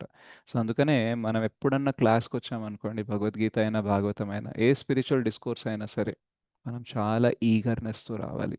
ఈరోజు నేను ఖచ్చితంగా నాకు ఇప్పటిదాకా వినని విషయాలు, ఇప్పటిదాకా నాకు అర్థమైన విషయాలు ఈరోజు అర్థమయ్యే అవకాశం ఉంది అనే ఆ ఈగర్నెస్తో రావాలి. రైట్. ఒకవేళ మనము చాలా రోజులైంది భక్తిలో, 4-5 సంవత్సరాలు అయింది, అండ్ క్లాస్ మొదలవ్వగానే మనం క్లాస్ మధ్యలో ధ్రువ మహారాజ్ గురించి స్టోరీ మొదలు పెట్టాము, అండ్ మీరు ధ్రువ మహారాజ్ గురించి ప్రతి సంవత్సరం చాలాసార్లు విన్నారు, అండ్ విన్న తర్వాత మీకు అనిపించవచ్చు, ధ్రువ మహారాజ్ గురించి నాకు తెలుసు, సునతి సురుచి ఉంటారు, ఆయనకు అవమానం జరుగుతుంది, అడవుల్లోకి వెళ్తారు వచ్చేస్తారు, సో ఇది నాకు తెలుసు అని అనుకున్నారు అనుకోండి, అప్పుడు ఏమవుతుంది, భక్తిలో వెనక్కి వెళ్ళిపోతాం. మీరు మిస్ అయిపోతారు పాయింట్. ఎందుకంటే మీకు నిజంగా మీరు ధ్రువ మహారాజ్ గురించి విన్నారు అని అంటే మీరు ధ్రువ మహారాజ్ లాగా ప్రవర్తించాలి. ఒకవేళ ధ్రువ మహారాజ్ లాగా మనం ప్రవర్తించట్లేదు అనుకోండి, అంటే ధ్రువ మహారాజ్ గురించి మనం ఇంకా వినాల్సిన అవసరం ఉందా లేదా? ఉన్నది గురూజీ. ఉన్నది ప్రభుజీ. రైట్. సో మనం ఏదైనా సరే పదే పదే ఒకవేళ క్లాస్లో ఏదైనా రిపీట్ అయిందనుకోండి, ఎందుకు భగవంతుడు నాకు మళ్ళీ ఇదే వినడానికి పంపించాడు అంటే మేబీ ఇప్పటిదాకా నేను విన్నది ఒక ఎత్తు అయితే మేబీ ఈరోజు నేను వినబోయేది ఇంకో ఎత్తు అవ్వచ్చు. ఇన్ని రోజులు నేను విన్న దాంట్లో ఏదైతే అర్థం కాలేదో, ఏదైతే నేను ఆచరించలేదో అది నేను ఈరోజు ఆచరించే అవకాశం ఉంది. రైట్. ఈరోజు ఒక ప్రభుజీ నాకు ఒక క్వశ్చన్ పంపించారు, ఏంటంటే జయ విజయులు 3 జన్మలు మాత్రమే రాక్షసులుగా వస్తారు కదా, సో హిరణ్యకశిపు, హిరణ్యాక్ష, రావణ, కుంభకర్ణ, శిశుపాల్, దంతవక్ర. కానీ మీరు ఒకసారి చెప్పారు జగాయి మదాయి కూడా గౌరలీలలో వాళ్ళు జయ విజయ అనేసి. కానీ ఈ ఆర్టికల్ నేను చూశాను, ఇందులో అయితే ఎక్కడ కూడా అది మెన్షన్ చేయలేదు కదా అని అన్నారు. సో నాకు తెలుసు జగాయి మదాయి జయ విజయ్ అనేసి, నేను విన్నాను కూడా. కానీ నేను ఎక్కడ విన్నాను అనేసి ఏదైనా ప్రమాణం అనేది దొరకాలి కాబట్టి సర్చ్ చేస్తున్నాను. చైతన్య చరితామృతంలో, గౌర గణోద్దేశ దీపికలో, అక్కడెక్కడ సర్చ్ చేస్తుంటే ఒక శ్లోక దగ్గర చైతన్య చరితామృతంలో పర్పోట్లో రాసింది ఉంది. ఏంటంటే జయ విజయ కేవలము ఒక్కసారి మాత్రమే ఒకానొక యుగంలో ఈ లీల అనేది జరిగింది. చతుష్కుమారులు వైకుంఠానికి వెళ్ళడము, వాళ్ళు ద్వారపాలకులు జయ విజయలు ఆపేయడం, దానివల్ల శాపం తగలడం, ఇది ఊరుకూరికే జరగలేదు, ఒకసారే జరిగింది. రైట్. సో ఈ విషయం నాకు తెలియదు యాక్చువల్లీ. నేను ఇది పదే పదే ఈ విషయం జరిగిందేమో, పదే పదే వాళ్ళే రావణాసురుడు కుంభకర్ణుడిలో వచ్చారు, పదే పదే వాళ్ళే హిరణ్యకశిపు హిరణ్యాక్షలా వచ్చారు అనేసి అనుకున్నాను అనమాట. అయితే అక్కడ ఏం రాసిందంటే, ఎప్పుడైతే భగవంతుడితో ఫైట్ చేసే అంత కెపాసిటీ ఉండే రాక్షసులు ఉండరు, అట్లాంటి ఒకానొక టైంలో జయ విజయనే రాక్షసులుగా వచ్చి భగవంతుడికి ఆ రసని అందించే సేవ అనేది చేస్తారట. సో ప్రతిసారి వస్తారని ఏం లేదు. ఎలాగైతే ప్రతిసారి బ్రహ్మ జీవ అవ్వాల్సిన అవసరం లేదు. కొన్నిసార్లు బ్రహ్మ పోస్ట్కి సూటబుల్ క్యాండిడేట్ దొరకకపోతే భగవంతుడే బ్రహ్మ అవుతారు. రైట్. సో అట్లా భగవంతుడు కొన్నిసార్లు కొన్ని చేంజెస్ అనేది ఉంటాయి. సో మనము పదే పదే ఒకటే స్టోరీ విన్నప్పుడు ఒకటే తెలుస్తుందని అనుకోవద్దు.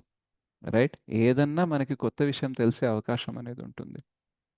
ఓకే. సో అందుకనే మనం ఎప్పుడు కూడా ఇది నేను విన్నదే అని అనుకోకూడదు. రైట్. ఇది నేను విన్నదే, కానీ ఇందులో నేను వినాల్సింది ఇంకేదో ఉందేమో, అందుకనే భగవంతుడు ఇది అరేంజ్ చేశారనేసి కుతూహలంతో చాలా ఉత్సాహంగా మనం ఉండాలన్నమాట. అప్పుడే టైం అనేది తెలియకుండా పోతుంది. రైట్. అండ్ ఈవెన్ వక్త కూడా ఏదైనా సేమ్ సబ్జెక్ట్ చెప్తున్నా సరే, ఈరోజు నేను ఎలా కొత్తగా చెప్తే, ఇంకా ఇంట్రెస్టింగ్గా చెప్తే వాళ్ళు చాలా తొందరగా ఆడియన్స్ అనేది క్యాచ్ చేయగలరు, ఇంప్లిమెంట్ చేయగలరు, దానివల్ల లాభాన్ని పొందగలరు అనేది వక్త కూడా ఆలోచించాలన్నమాట. సో మీరందరూ ఈరోజు స్టూడెంట్స్ అయి ఉండొచ్చు, మీలో కొందరు ఆల్రెడీ ప్రచారం కూడా చేస్తున్నారేమో. రైట్. సో నేను కూడా స్టూడెంట్ని అండ్ ప్రచారకుడిని. నేను సీనియర్ డివోటెస్ది క్లాసెస్ వింటాను అండ్ నేను చెప్తాను కూడా. రైట్. సో అలాగే మీరు ఈరోజు ఒకవేళ ప్రచారకులు అయితే మీరు ప్రచారకుడు, స్టూడెంట్ రెండు.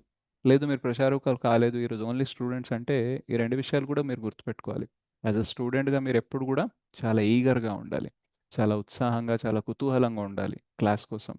అండ్ ప్రచారకులు అయినప్పుడు అక్కడ కూడా ఈగర్నెస్ అనేది మీరు కొత్తగా ఎలా చెప్పాలి, ఇంకా అర్థమయ్యేలా ఎలా చెప్పాలి అనేసి ఉండాలన్నమాట.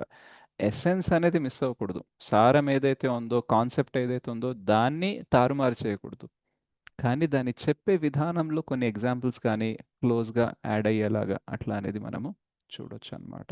సో అట్లా మనము ఆ శ్రోత మరియు వక్త గురించి క్వాలిఫికేషన్స్ అనేది ఈ శ్లోకంలో తెలుసుకుంటాము. సో 1.1.12లో ప్రశ్న అనేది వచ్చింది. అండ్ 1.1.13లో 13వ శ్లోకంలో శ్రోత మరియు వక్త గురించి క్వాలిఫికేషన్స్ గురించి చెప్పారనమాట.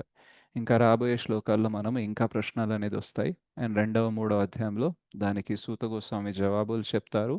అండ్ మిగతా ఫర్దర్గా మొత్తం భాగవతం అనేది ఆయన చెప్పిన జవాబుల్నే ఇంకా విస్తారంలో మనం నేర్చుకోవడం అనేది జరుగుతుందన్నమాట. ఓకే. ग्रंथराज श्रीमद् भागवतम की जय, श्री सुखदेव गोस्वामी की जय, श्री सूत गोस्वामी की जय, परीक्षित महाराज की जय, श्री व्यास देव की जय, जगत गुरु पतित पावन श्री प्रभुपाद की जय, श्री गुरुदेव की जय, निताय गौर प्रेमानंदे, हरि हरि बोल. Thank you very much, Mataji and Prabhuji. Hari बोल प्रभु जी, हरि बोल. हरे कृष्ण. हरि बोल प्रभु. हरि बोल प्रभु जी, हरि बोल. Hare Thank you so much, Hare Prabhu ji. Hare Bol. Hari बोल Prabhu ji, thank you Prabhu ji. Thank you, Prabhuji. Thank you so much, Mataji. Akshaya Tritiya కాబట్టి ఈరోజు క్లాస్ కూడా టైంకి ఎండ్ చేశా.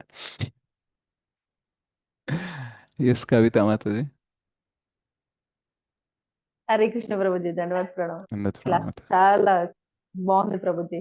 ఈరోజు ఇంకా మనసు పెట్టి విన్నాను ప్రభుజీ, ఎక్కువగా శ్రద్ధతోటి పాయింట్స్ కూడా రాసుకున్నాను. అయితే ఇక్కడ పరతత్వం అంటే ఒకసారి ఎక్స్ప్లెయిన్ చేయరా ప్రభుజీ? పరతత్వం. శాశ్వతం. Yes, అంటే Yeah. భగవానుడే పరతత్వము అంటారా, పరతత్వం. లేకపోతే ఇంకా అంతే ఎస్ కదా? మాతాజీ. యా, ఇక్కడ మనకి ఆ భాష్యం ప్రకారం ఈ సందర్భంలో పరతత్వం అంటే భగవంతుడు. పర అంటే అపర అంటే మనం అన్నమాట, కిందది, నిమ్న స్థరంలో ఉండేది. పర అంటే ఉన్నత స్థరంలో ఉండేది అన్నిటికంటే, ఆ తత్వము. సో మనము జీవతత్వ, ఆయన విష్ణుతత్వ కదా, are Bhagwat okay Tattva. So అందుకని అది పరతత్వ అవుతుంది. ఓకే.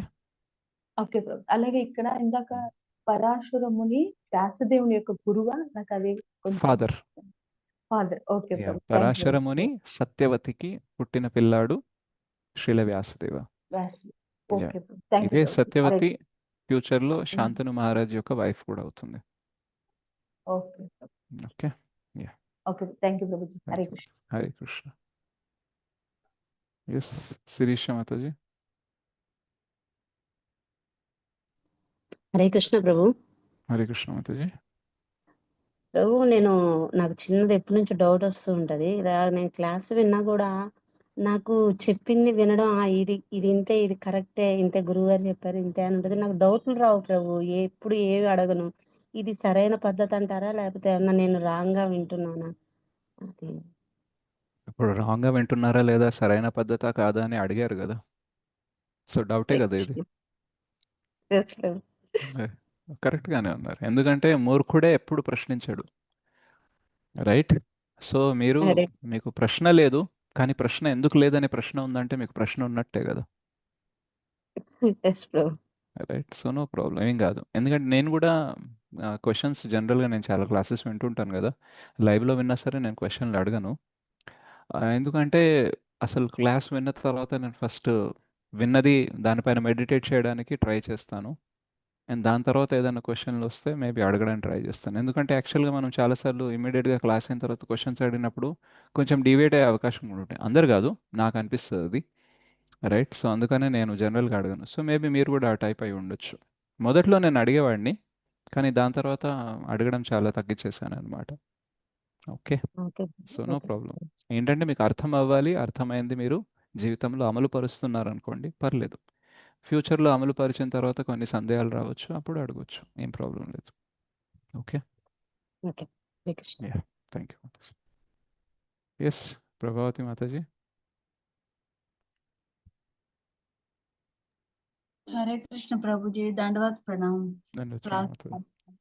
వండర్ఫుల్, ఎక్సలెంట్ గా ఉంది ప్రభుజీ. అది మళ్ళీ వాళ్ళ అక్షయ తృతీయ కావడం, ఇంకా చాలా విశేషాలు చెప్పారు మాకు. 12వ శ్లోకంలో మ్మ్. సత్తాంపతి అనే దానికి ఇంకొకసారి ఎక్స్ప్లెయిన్ చేయగలరా ప్లీజ్? సాత్వతాంపతి. యా, సాత్వతాం అంటే ఎవరు అని అంటే మన భగవంతుణ్ణి ఆరాధించే వాళ్ళు. సత్ అంటే పరతత్వం కాబట్టి ఆ పరతత్వాన్ని ఆరాధించే వాళ్ళని సాత్వతాం అంటారు. సో సాత్వతాం పతి అని అంటే ఆ పరతత్వాన్ని ఆరాధించే వాళ్ళకి ఆ పరతత్వం సంరక్షణ ఇస్తుంది కాబట్టి, ఆ పరతత్వం అంటే ఎవరు? భగవానుడు. సో ఆ భగవానుడు వాళ్ళకి సంరక్షణ ఇస్తారు కాబట్టి ఆయనని ఏమంటారంటే సాత్వతాం పతి అని అంటారనమాట. సంరక్షణ ఇచ్చే వ్యక్తి పతి, అండ్ సంరక్షణ ఎవరికి ఇస్తున్నారు? సాత్వతాస్కి. సాత్వతాస్ అంటే ఎవరు? సత్ అంటే పరతత్వాన్ని ఆరాధించేవాళ్ళు, దాని ఆశ్రయం తీసుకునేవాళ్ళు. కాబట్టి కృష్ణని ఏమంటారు? సాత్వతాం పతి అని అంటారు అనమాట. ఓకేనా Mataji? Thank you Prabhuji. Hare yeah, Krishna. Hare Krishna. Yes, any other question? Hand raise చేయండి.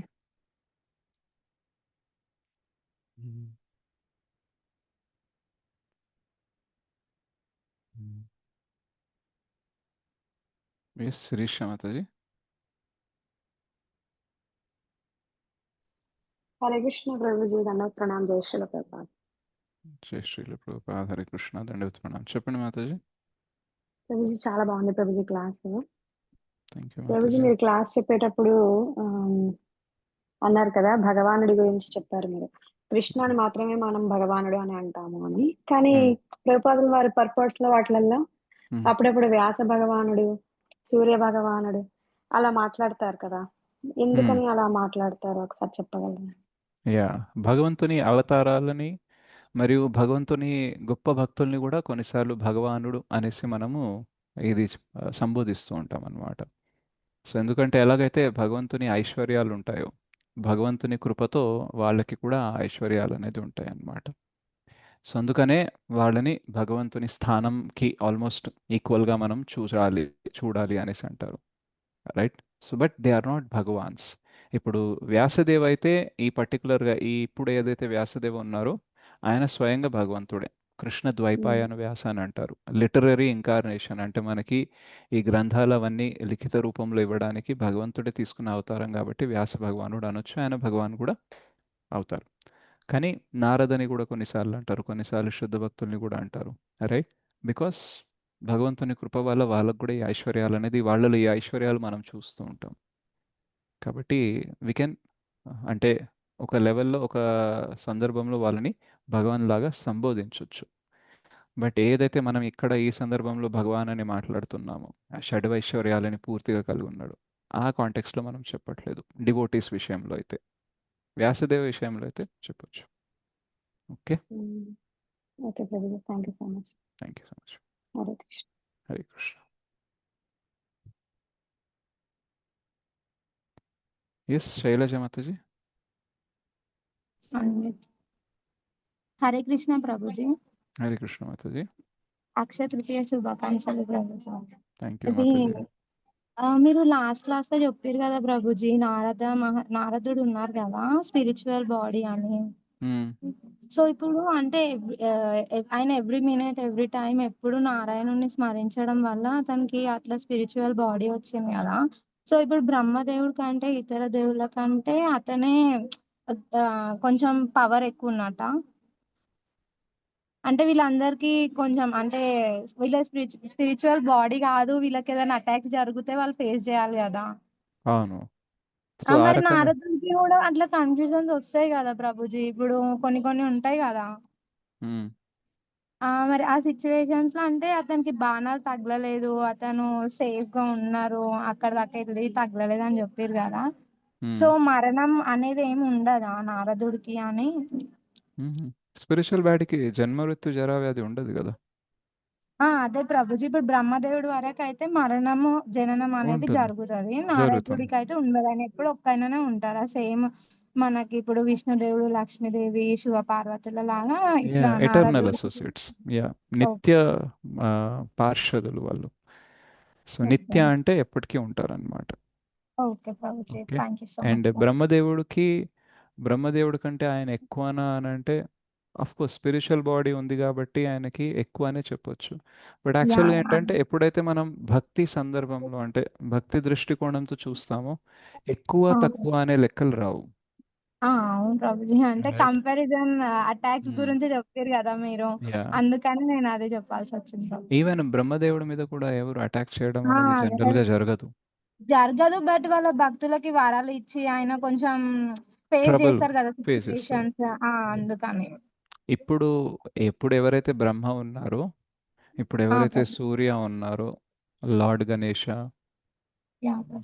అండ్ వీళ్ళు ఏంటంటే ప్యూర్ డివోటీస్ అన్నమాట. ఓకే, అంటే ఎట్లా ప్రభుజీ, ఎందుకు మనం అట్లా అనుకోవాలి ప్యూర్ అని? అంటే మిగిలిన యుగాల్లో ఎందుకు కాదు, ఇప్పుడు ఎందుకు? ఇందుకు శాస్త్రాలు చెప్తాయి అన్నమాట. ఏంటంటే అచ్చా. ఇప్పుడు ఎవరైతే బ్రహ్మ ఉన్నారో ఆయన ప్యూర్ డివోటీ అన్నమాట. రైట్? ఓకే. అందుకనే ఆయన బ్రహ్మ సంహిత కూడా మనం రిఫర్ అనే చేస్తాము. సో ప్రతి బ్రహ్మ ప్యూర్ డివోటీ కాదు, మిశ్రమ భక్తులు ఉంటారన్నమాట. Okay right? ప్రభుజీ, సో ఇప్పుడైతే మన కలియుగ బ్రహ్మ అయితే ప్యూర్. ఏ బ్రహ్మ? కలియుగం. కలియుగ బ్రహ్మ కాదు. ఇప్పుడు ఏ బ్రహ్మ అయితే ఉన్నారో, బ్రహ్మ పొజిషన్లో ఇప్పుడు ఎవరైతే ఉన్నారో వాళ్ళు. ఒక బ్రహ్మకి ఎన్నో కలియుగాలు ఉంటాయి. ఒక బ్రహ్మకు ఒక అవును డేలో ప్రభుజీ. 14 మానస్ అవును ఉంటారు, లెక్కలు తెలుసు కదా. అవునవును ప్రభుజీ, మీరు రైట్. చెప్పారు. Yeah, okay Prabhu, right. Thank you Prabhuji. Thank you Mataji. Yes Ushasri Mataji.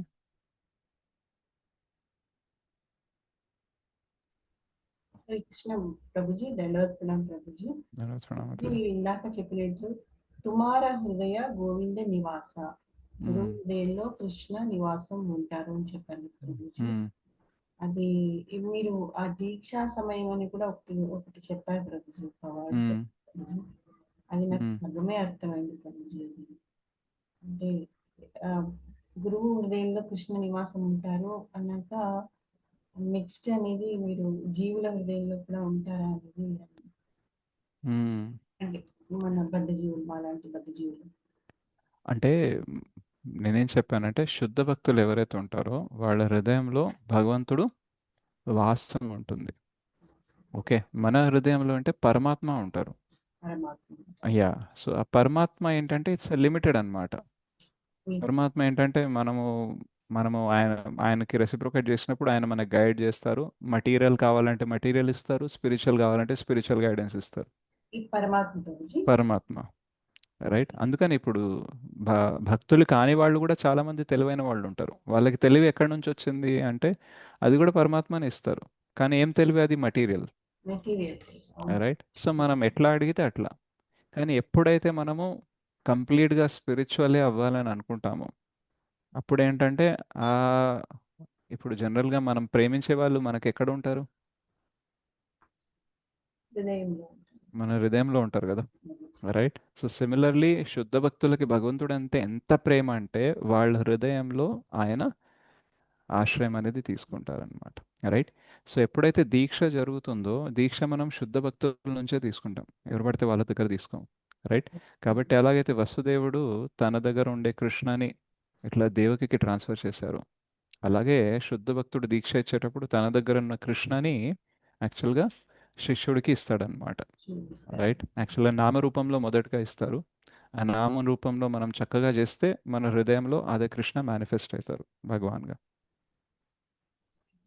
Okay, so అట్లా ఆ ట్రాన్స్ఫర్ అనేది జరుగుతుంది. అది ఓన్లీ శుద్ధ భక్తులే ఇవ్వగలరు ఆ అనేది. స్టేజ్కి రావాలి అంటే డివోటీ అనే వాళ్ళు కూడా అంత ప్యూరిఫై అవ్వాలి ప్రభుజీ. ఇప్పుడు మనం కృష్ణని తీసుకోవాలి గురువు దగ్గర నుంచి అని అంటే కూడా మనకు ఒక సర్టెన్ లెవెల్ ఆఫ్ ప్యూరిఫికేషన్ ఉండాలి. అందుకే మనం పెడతాం కదా 16 మాలలు చేయాలి, సంవత్సరంన్నర నుంచి 4 నియమాలు పాటించాలి, కంటి మాల ఉండాలి, రైట్. ఈ బుక్కులు చదవాలి, ఆ బుక్కులు చదవాలి అని చెప్తాం. ఊరికేనే కాదు దీక్ష ప్రాసెస్. అవన్నీ చేస్తేనే కానీ ఈ ప్యూరిఫికేషన్ ఉంటారు. యా, అది ఓకే. ఆయన తీసుకున్న తర్వాత కూడా మనం గురు హృదయంలో భగవంతుడు ఎలా ఉన్నారో అలాగే మన హృదయంలో ఉండేలాగా మనం ప్రవర్తించాలి. చేస్తూ ఉండాలి ప్రభుజీ. అప్పుడే దానికి ఏదైనా అర్థం ఉంది. యా, ఓకే, అర్థమైంది Prabhuji. Thanks. Thank you. Hare Krishna. Okay, so I'll sing one kirtan and we'll close the class. Mm. Mm.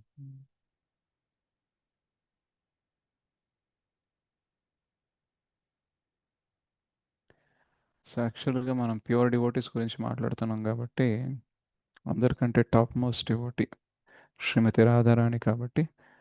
Yes పూర్ణిమ మాతాజీ, మీకు ఏమైనా ప్రశ్న ఉందా?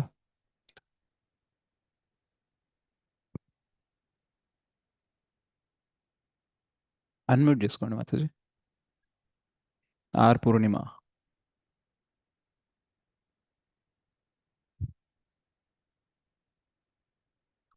ఆర్ పూర్ణిమ హ్యాండ్ రైస్ చేశారు, అన్మ్యూట్ చేసుకోండి. మీరు మాట్లాడేది వినబడాలంటే మీరు అన్మ్యూట్ చేసుకోవాలి.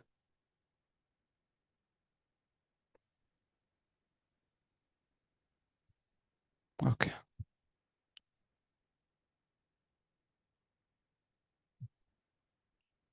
సో శ్రీమతి రాధారాణి గురించి శ్రీల కృష్ణదాస్ కవిరాజ గోస్వామి శ్రీ రాధికాష్టకం రాశారు. So I'll sing that and then will close the class.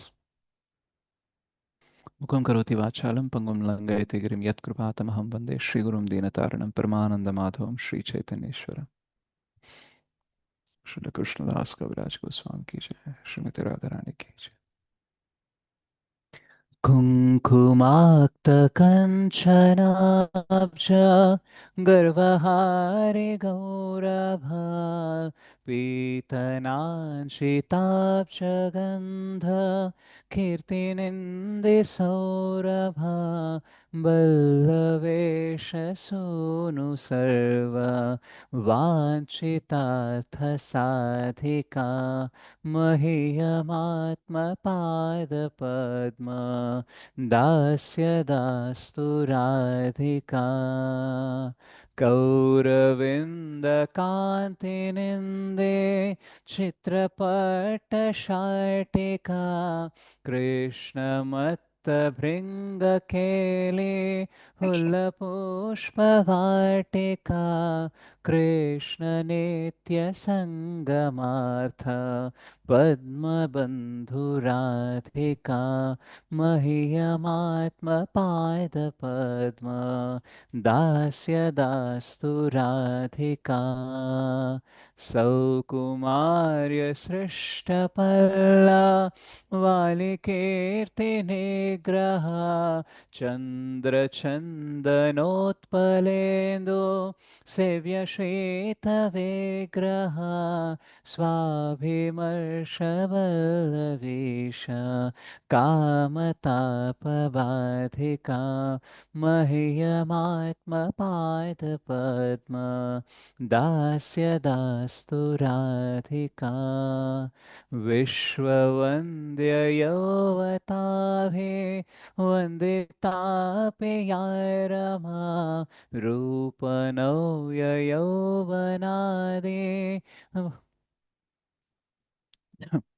सम्पदानयत्समा श्रीलहार्दलीलया च सायतोऽस्ति नाधिका मह्यमात्मपादपद्म दास्य दास्तु राधिका रासलास्य गीतनर्मा सत्कलालिपण्डिता प्रेमरम्यरूपवेश सद्गुणालिमण्डिता विश्वनव्यगोपयोषित् आलितोऽपि याधिका मह्यमात्मपादपद्म दास्य दास्तु राधिका नित्यनव्यरूपकेले कृष्णभावसम्पदा कृष्णरागबन्धगोप यवतेषु कम्पदा कृष्णरूपवेशकेलि लग्नसत्समाधिका मह्यमात्मपादपद्म दास्य दास्तु राधिका स्वेदकम्पकण्टकाशो गद्गदादिसञ्चिता मर्षहर्षवामतादे भवभूषणाञ्चिता कृष्णनेत्रतोषिरत्न मण्डनालिदाधिका मह्यमात्मपादपद्म दास्य दास्तु राधिका या क्षणार्धकृष्णविप्र योगसन्ततोदिता नेकदैन्यचापलादे भाववृन्दमोदिता यत्नलब्धकृष्णसङ्ग निर्गताखिलाधिका मह्यमात्मपादपद्म दास्य दास्तु राधिका अष्टकेन यस्त्वनेन नौति कृष्णवल्लभा दर्शनेऽपि शैलजादे योषिदालिदुर्लभा कृष्णसङ्गनन्दितात्मा दास्य सेधुभाजनम् तं करोति नन्दिताले सञ्चयाशु साजनं मह्यमात्मपादपद्मा दास्य दास्तु राधिका मह्यमात्मपादपद्मा दास्य दास्तु राधिका मह्यमात्मपादपद्मा दास्य दास्तु राधिका मह्यमात्मपादपद्म दास्य दास्तु राधिका मह्यमात्मपादपद्म दास्य दास्तु राधिका श्री श्री राधिकाष्टकम की जय, श्री कृष्णदास कविराज गोस्वामी की जय, श्री प्रभुपाद की जय, श्री गुरुदेव की जय, निताय गौर प्रेमानंदे। हरि हरि बोल। हरि बोल प्रभु हरि जी। हरि बोल प्रभु प्रभु जी, जी. हरि हरि बोल, बोल हरि ప్రభు बोल జీ, प्रभु హరి जी. బోల్. హరి బోల్ చాలా హరి బాగుంది. బోల్ ప్రభు జీ, हरि बोल ధన్యవాదాలు. హరి బోల్ ప్రభు జీ. Thank you. చాలా థ్యాంక్ యూ బాగా చాలా ప్రభుజీ. మంచి హరే వాయిస్ కృష్ణ ఇచ్చారు ప్రభుజీ. ప్రభుజీ. గొంతు ఎంత బాగా సంగీతం వచ్చిన వాళ్ళలాగా పాడుతున్నారు మీరు. వచ్చేమో. అవును ప్రభుజీ, ఫిదా నేనైతే దృష్టి అయిపోతాం. తీసేశాను మీకు. ఫిదా ఎవరి అయిపోతాం. దృష్టి మీకు తగలకూడదు. ధన్యవాదాలు హరే కృష్ణ ప్రభుజీ. హరే కృష్ణ ప్రభుజీ. చిన్నప్పుడు సంగీతం నేర్చుకున్నారా? నాకు యాక్చువల్గా ఏం రాదు, మాతే కాపీ కొట్టడం ఒకటే వచ్చు. అమరేంద్ర ప్రభు పాడింది కాపీ కొట్టాను అంతే. ఆయన లేదు, అంతా అలాగే పాడతారు. చాలా ఎక్కడ శృతి అద్భుతంగా చెప్పడం పాడారు లయ కాపీ కూడా తప్పడం భలే తాళం కొట్టారు. తప్పడం ఉండదు మక్కీకి కదా. మక్కీ భలే కొట్టారు. ఈ కీర్తన కానీ కోసం ఎక్కడ శృతి క్లాస్ లయ అటెండ్ తాళం అవుతాం ఏం ప్రభుజీ. తప్పట్లేదు కదా. కొంత ప్రభుజీ స్వరజ్ఞానం చూడకుండా ఉంటేనే అలా పాడారు, పాడడానికి నిజంగా వస్తుంది. గ్రేట్ ప్రభుజీ. లేదు లేదు, చూడకుండా చూసే పాడాను. You have such a cute voice. Hare Krishna. Thank you Mataji. Prabhuji, మేము ఎస్ కృష్ణ గురించి తెలుసుకోవడం కన్నా మీ కీర్తన కోసం క్లాస్ అటెండ్ అవుతున్నాం ప్రభుజీ. రియల్లీ అంత బాగా సింగ్ చేస్తారు మీరు.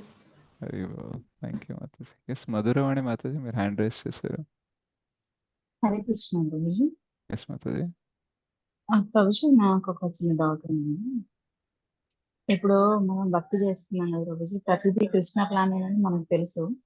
కానీ ఏదైనా సిచ్యువేషన్ వచ్చినప్పుడు ఎక్కువ టైం కాకపోయినా కొంచెం టైం ఫీల్ అవుతుంటాం కదా. అది మన సాధన తక్కువ అవడం వల్ల అంటారా, లేకపోతే మనం స్ట్రాంగ్ గా లేకపోవడం వల్ల, లేకపోతే స్ట్రాంగ్ గా బిలీవ్ చేయకపోవడం వల్ల అంటారా? అంటే ఇప్పుడు మేబీ కొంచెం సేపు దాని ఎఫెక్ట్ ఒక 1 hour, ఇప్పుడు half an hour. ఒకప్పుడు వారం రోజులు బాధపడేది ఇప్పుడు గంట బాధపడుతున్నారంటే కొన్ని రోజులు లేక ఆ గంట కూడా బాధపడరు. సో అది ప్రాసెస్. ఒకటి. ఇప్పుడు చిన్నప్పుడు మనకి ఏదన్నా చిన్నగా దెబ్బ తగిలినా సరే బాగా ఏడ్చేవాళ్ళం. ఇప్పుడు అలా చేస్తున్నామా? చేయట్లేదు. ఎందుకు అంటే బలం పెరిగింది కదా, సహనం పెరిగింది, బలం పెరిగింది, ఓపిక పెరిగింది కదా. సో సిమిలర్లీ మనం భక్తి చేసే కొద్దీ మనకు ఆ ప్యూరిటీ పెరిగి, బలం, సహనం, ఓపిక పెరిగి జీవితంలో ఏదైనా సరే మనము తొందరగా బయటకు వచ్చేస్తాం. అసలు యాక్చువల్గా పడం కూడా. రైట్. ఇప్పుడు ఇంతకుముందు మీరు ఇప్పుడు మీకు జీవితంలో ఈరోజు జరిగిన విషయానికి బయటపడడానికి గంట పడుతుంది అని అంటే ఒకప్పుడు వారం పట్టేదేమో, ఒకప్పుడు అసలు బయటికే రాలేరేమో. రైట్. సో టైం తగ్గింది, కానీ ఆ టైం ఇంకా తీసుకుంటున్నా అంటే నాకు ఇంకా ప్యూరిటీ రాలేదా, అంతే లేకపోతే కదా. మన సాధన కరెక్ట్ గా లేదా? అంటే సాధన కరెక్ట్గా ఉన్నా సరే టైం పడుతుంది కదా. సో రెండు కొంచెం ఆ విషయాలు. ఎఫెక్ట్ ఇప్పుడు వెంటనే. మీరు ఎక్స్పెక్ట్ ఓవర్ చేస్తున్నారు. ఇప్పుడు సాధన ఎంత బాగా చేసినా సరే దానికి ఒక టైం అనేది పడుతుంది. రైట్. సాధన బాగా చేయకపోతే చాలా టైం పడుతుంది, బాగా చేస్తే కొంచెమన్నా టైం పడుతుంది. ఓకే. సో ఇప్పుడు మీకు గంట పడితే నాకు 10 నిమిషాలు పడుతుంది, కానీ టైం పడుతుంది. రైట్. అట్లాగే నాకు ఇంకో బాధలోకి రావడానికి, బయటకు రావడానికి గంట పడుతుంది, మీకు 10 నిమిషాలే పట్టొచ్చు, అట్లా కూడా ఉండొచ్చు. Okay. So it's not that సాధన బాగాలేదని కాదు, కానీ సాధన బాగున్నా సరే టైం పడుతుంది. So it's okay. గంటలోకి వెళ్ళి బయటకు వచ్చినా సరే కృతజ్ఞత చెప్పారనుకోండి కృష్ణకి, నెక్స్ట్ టైం అదే 10 నిమిషాల తర్వాత బయటకు ఇస్తాం. అంటే ఒక్క డౌట్ ఏంటంటే, నేను 100% బిలీవ్ చేయలేకపోతున్నానా? 100% బిలీవ్ చేసినా సరే ఆ బిలీఫ్ కంప్లీట్గా కన్వర్ట్ అయ్యి మన హార్ట్లో స్ట్రాంగ్ అవ్వడానికి టైం పడుతుంది. అది ఒక్క డౌట్ వచ్చేసింది మేడం. ఇప్పుడు ఇప్పుడు అన్ని ఆయనకి తెలుసు, ఏం చేయాలనుకుంటే ఆయన చేస్తాడు అనిపిస్తుంది. కానీ ఒక్కొక్క సిచ్యువేషన్స్ వచ్చినప్పుడు అబ్బా ఇలా అయిందా, ఇలా అవ్వకుండా అలా అయింటే బాగుండు అని దానిలో నుంచి మళ్ళీ మనం రీగ్రేడ్ అయ్యి మళ్ళీ రావడానికి ఒక 1 hour. ఉంటాయి కదా, ఓల్డ్ హ్యాబిట్స్ డై హార్డ్ అంటారు. పాత అలవాట్లు చావడానికి టైం పడుతుంది. సో ఈ పాత అలవాట్లే కదా మనం అనుకున్నట్టు జరగాలని. సో మరి తొందరగా పోవు అలవాట్లు. ఎవరైనా అంటే ఈజీగా తీసుకున్నది మనం అతి తొందరగా తీసేసుకోగలుగుతున్నాము. ఆ పోనీలే వాళ్ళ కర్మే, కనుక మన కర్మలు పోతున్నాయి అని అనుకుని ఇట్లాంటి సిచ్యువేషన్స్ లో ఏమనిపిస్తుంది అంటే ఇలా అయిందా అనిపిస్తుంది.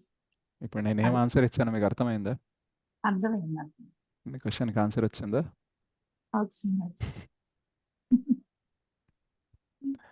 Okay, will pray that Thank you. తొందరగా ఈరోజు గంట పట్టింది మీకు, రేపు 10 నిమిషాలు పట్టాలి, తర్వాత అసలు ఏం టైం పట్టొద్దు, టక్కున బయటకు వచ్చేయాలనేసి will pray for you. Okay. Thank you so much. Yeah, right. Thank you very much Matajis and Prabhujis. So will see you next week in Srimad Bhagavatam Rasamalayam. Hare Krishna, దండవత్ ప్రణామ్, good night. Hare Krishna Prabhuji. Hare Krishna Prabhuji. Thank you Prabhuji. Hare Krishna. Thank you Hare so Krishna much Prabhuji. Hare Krishna Prabhu, దండవత్ Pranam. Prabhuji Hare ఓనియండి Krishna please. Prabhuji. Prabhuji ఓనియండి, rest తీసుకొని ప్రభుజీ. నిన్న రామనకి వచ్చారు, అసలు తిండి ఇంటి లేదు ప్రభుజీ, 2 వరకు ఉన్నారు, కళ్ళు మొత్తం రెడ్ అయిపోయింది ప్రభుజీ, నిద్ర ఇవ్వలేదు. రేపు ఉంటే రేపు అడిగండి మాతాజీ ప్రభుజీ. యా, ఇప్పుడు ప్రభుజీ మీరు రెస్ట్ తీసుకోండి ప్రభుజీ. కాదు. మీరు మంచిగా ఉంటే ఎంత బాగుంటే మాకు చెప్తారు ప్రభుజీ, మీరు ఎంత బాగాలేకపోతే మాకు ఎలా చెప్తారు ప్రభుజీ. షూర్ ప్రభుజీ, అందుకనే ఈరోజు నేను తిని క్లాస్కి వచ్చాను అండ్ తొందరగా క్లాస్ ఎండ్ చేశాను. సో నేను కూడా మంచి బాలుడిలో అయిపోతాను. అయితే పండు కొంచెం రెస్ట్ తీసుకోండి ప్రభుజీ, మళ్ళీ మీరు చాటింగ్ 2 hours చేస్తారు ప్రభుజీ. Yeah, Hare sure Krishna Prabhuji. ప్రభుజీ. ప్రణామ్ ప్రభుజీ. Thank you. నిద్రపోయినా కానీ ఇవే గుర్తొస్తూ ఉంటాయి కల్లో కూడా, ఈ ప్రశ్నలు జవాబులే. యా, హరి బోల్. ప్రభుజీ మంచి రోజు స్టార్ట్ చేశారు ప్రభుజీ. ఆ? మంచి రోజు స్టార్ట్ చేశారు ప్రభుజీ అంటున్నాను ప్రభుజీ. మంచి అలవాట్లు మంచి రోజు చేయాలి. ఇంకా మీరందరూ బ్లెస్ చేస్తే ఈ కంటిన్యూ అవుతాయి. సో మీరందరూ ఏం చేయాలంటే, నేను 8 o'clockకి క్లాస్ స్టార్ట్ చేస్తే 9:30 కల్లా మీరు నన్ను ఇంకా బంద్ చేయని చెప్పాలి. అవును ప్రభుజీ, అదే చేస్తాం ప్రభు. మార్నింగ్ 6:30కి స్టార్ట్ చేస్తే 8 o'clockకి చెప్పేయాలి ఇంకా అది చాలు అనేసి. కష్టం ప్రభుజీ. వినే వాళ్ళు మీకే కష్టం అయితే చెప్పేది వాడిని నాకెంత కష్టం అవుతుంది ఆపడం. మాతాజీ కష్టం అంటే మరి ప్రభుజీ తినాలి కదా మాతాజీ, ఎందుకంటే అదే ప్రభుజీ ఇంతకు ముందు తినకపోతే హెల్త్ చేసాం ప్రభుజీ, బాగలేకపోతే, కానీ మీరు ప్రభుజీ అది హెల్త్ బాగలేకపోతే సాటిస్ఫాక్ట్ మనకి ఎలా అవ్వలేదు. చెప్తారు మాతాజీ, కష్టం కదా. యా, మీరు అందుకనే ఈ ఇచ్చే పని సునైనాకు చెప్పండి, కరెక్ట్ చేస్తుంది. ఓ, హరి బోల్. ఆహా, కాదు ప్రభుజీ, ఇంతకుముందు మార్నింగ్ జపా సెక్షన్ లో చేశారు, కానీ అది సాటిస్ఫై అవ్వలేదు ఎవరు. హరి బోల్. టైంకి వచ్చి టైంకి వెళ్ళిపోతే సాటిస్ఫై అవ్వదు. సో అది వర్కౌట్ అవ్వదు. మీరు ఇలాగే ఉండండి, మేము ఇలాగే ఉంటాం. అవును Yes, కానీ Nikhil. ప్రభుజీ, ఏదో అసంతృప్తిగా ఉంది తొందర క్లాస్ ముగిస్తే నాకు కూడా. నిఖిల్ ప్రభు, లేదు అది. నిఖిల్ ప్రభు, నితాయ్ నిఖిల్ ప్రతిదాస్ ప్రభు. హరే కృష్ణ ప్రభుజీ, దండవత్ ప్రణామ్. దండోత్సవం ప్రభు. కొందరు మాతాజీ అంటున్నారు అసంతృప్తిగా ఉంది, తొందరగా క్లాస్ ముగిస్తే అన్నారు కదా. మ్మ్. ప్రభు అందరి మంచి కోసం, తన మంచి కోసం మారదాం అనుకుంటున్నారు. ఆ మార్పును మనం సపోర్ట్ చేయాలి. రెండో విషయము, కొన్ని క్లాసెస్ కావాలా, కొన్ని మంచి క్లాసెస్ కావాలి, కొన్ని డౌట్స్ తీరాలా మీకు, లేదా చాలా లాంగ్ టర్మ్ లో మంచి క్లాసెస్ కావాలి, చాలా లాంగ్ టర్మ్ లో డౌట్స్ తీరుతూ మనము ప్రభు స్టేజ్ కి రావాలి అని అనుకుంటున్నారా? అట్లా సెకండ్ ఆప్షన్ ఎంచుకుందాం అనుకుంటే మనం ఎగ్జాక్ట్లీ 9:30కి క్లాస్ ఎండ్ చేసేసేయాలి. ఇంకా లాంగ్ టర్మ్ లో ఆలోచించాలి మనం ఎప్పుడైనా. ఆయనకు మనం షార్ట్ టర్మ్ ఎక్స్పెక్ట్ చేసాం అనుకోండి, ఆయన మనతో షార్ట్ టర్మ్ ఉండగలుగుతారు. ఆయన హెల్త్ కండిషన్ చూసుకోవాలి కాబట్టి. సో అయితే అలా రెండోదే ఓకే ప్రభుజీ, మాకు కూడా అట్లయితే. Yeah, Prabhuji health important first Prabhuji. ఏం ప్రభుజీ చదవలేదు. బాగుండాలి, మాకు లైఫ్ లాంగ్ ఇలా క్లాసులు ఇస్తూనే ఉండాలి. ఆ, సో అదే మనం చేద్దాం కూడా అయితే. ప్రభు స్టేజ్ వరకు ఎదగాలి మాతాజీ. ప్రభు స్టేజ్ వరకు కూడా మనం ఎదగగలిగితేనే అప్పుడే ప్రభు హ్యాపీ ఫీల్ అవుతారు. అంటే ప్రభు పడ్డ కష్టానికి ఫలితం ఉన్నట్టే. Thank you Nikhil Prabhu. Okay so Prabhu. మనం అందరం కలిసి టైం అనేది మెయింటైన్ చేద్దాం. కొందరు చెప్పుకోవాలన్నమాట, మీరు బయట టాక్ ఏమి ఉండాలంటే, మీకు తెలుసా శ్రీ రిషికేష్ ప్రభు ఈ మధ్య టైంకి క్లాస్ స్టార్ట్ చేసి టైంకి ఎండ్ చేస్తున్నారు. It's also matter Prabhuji today.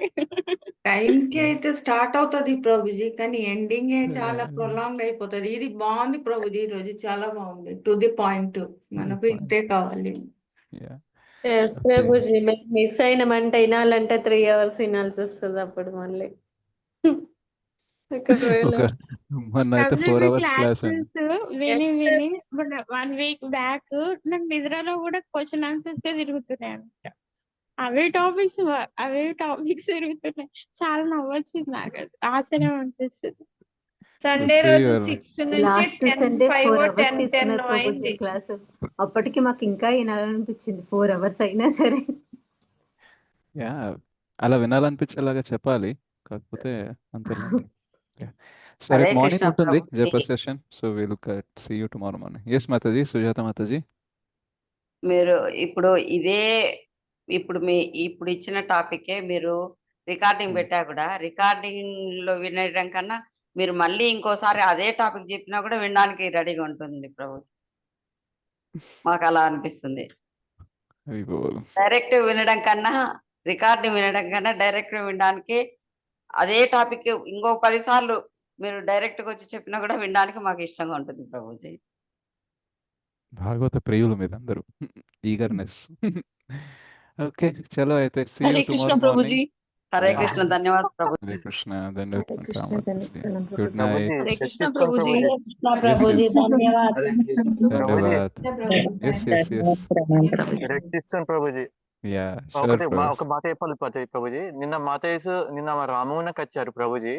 Night 2 వరకు ఉన్నారు, మళ్ళీ ఎర్లీ మార్నింగ్ 3 o'clock లేచి వెళ్ళిపోయారు. ప్రభుజీకి రెస్ట్ లేదు ప్రభుజీకి. చలో will take rest today and morning జప సెషన్ లో కలుద్దాం మనం. Okay, thank you very much. Hare Krishna, good night. Hare Krishna Prabhuji, thank you దండవత్. Prabhuji. Hare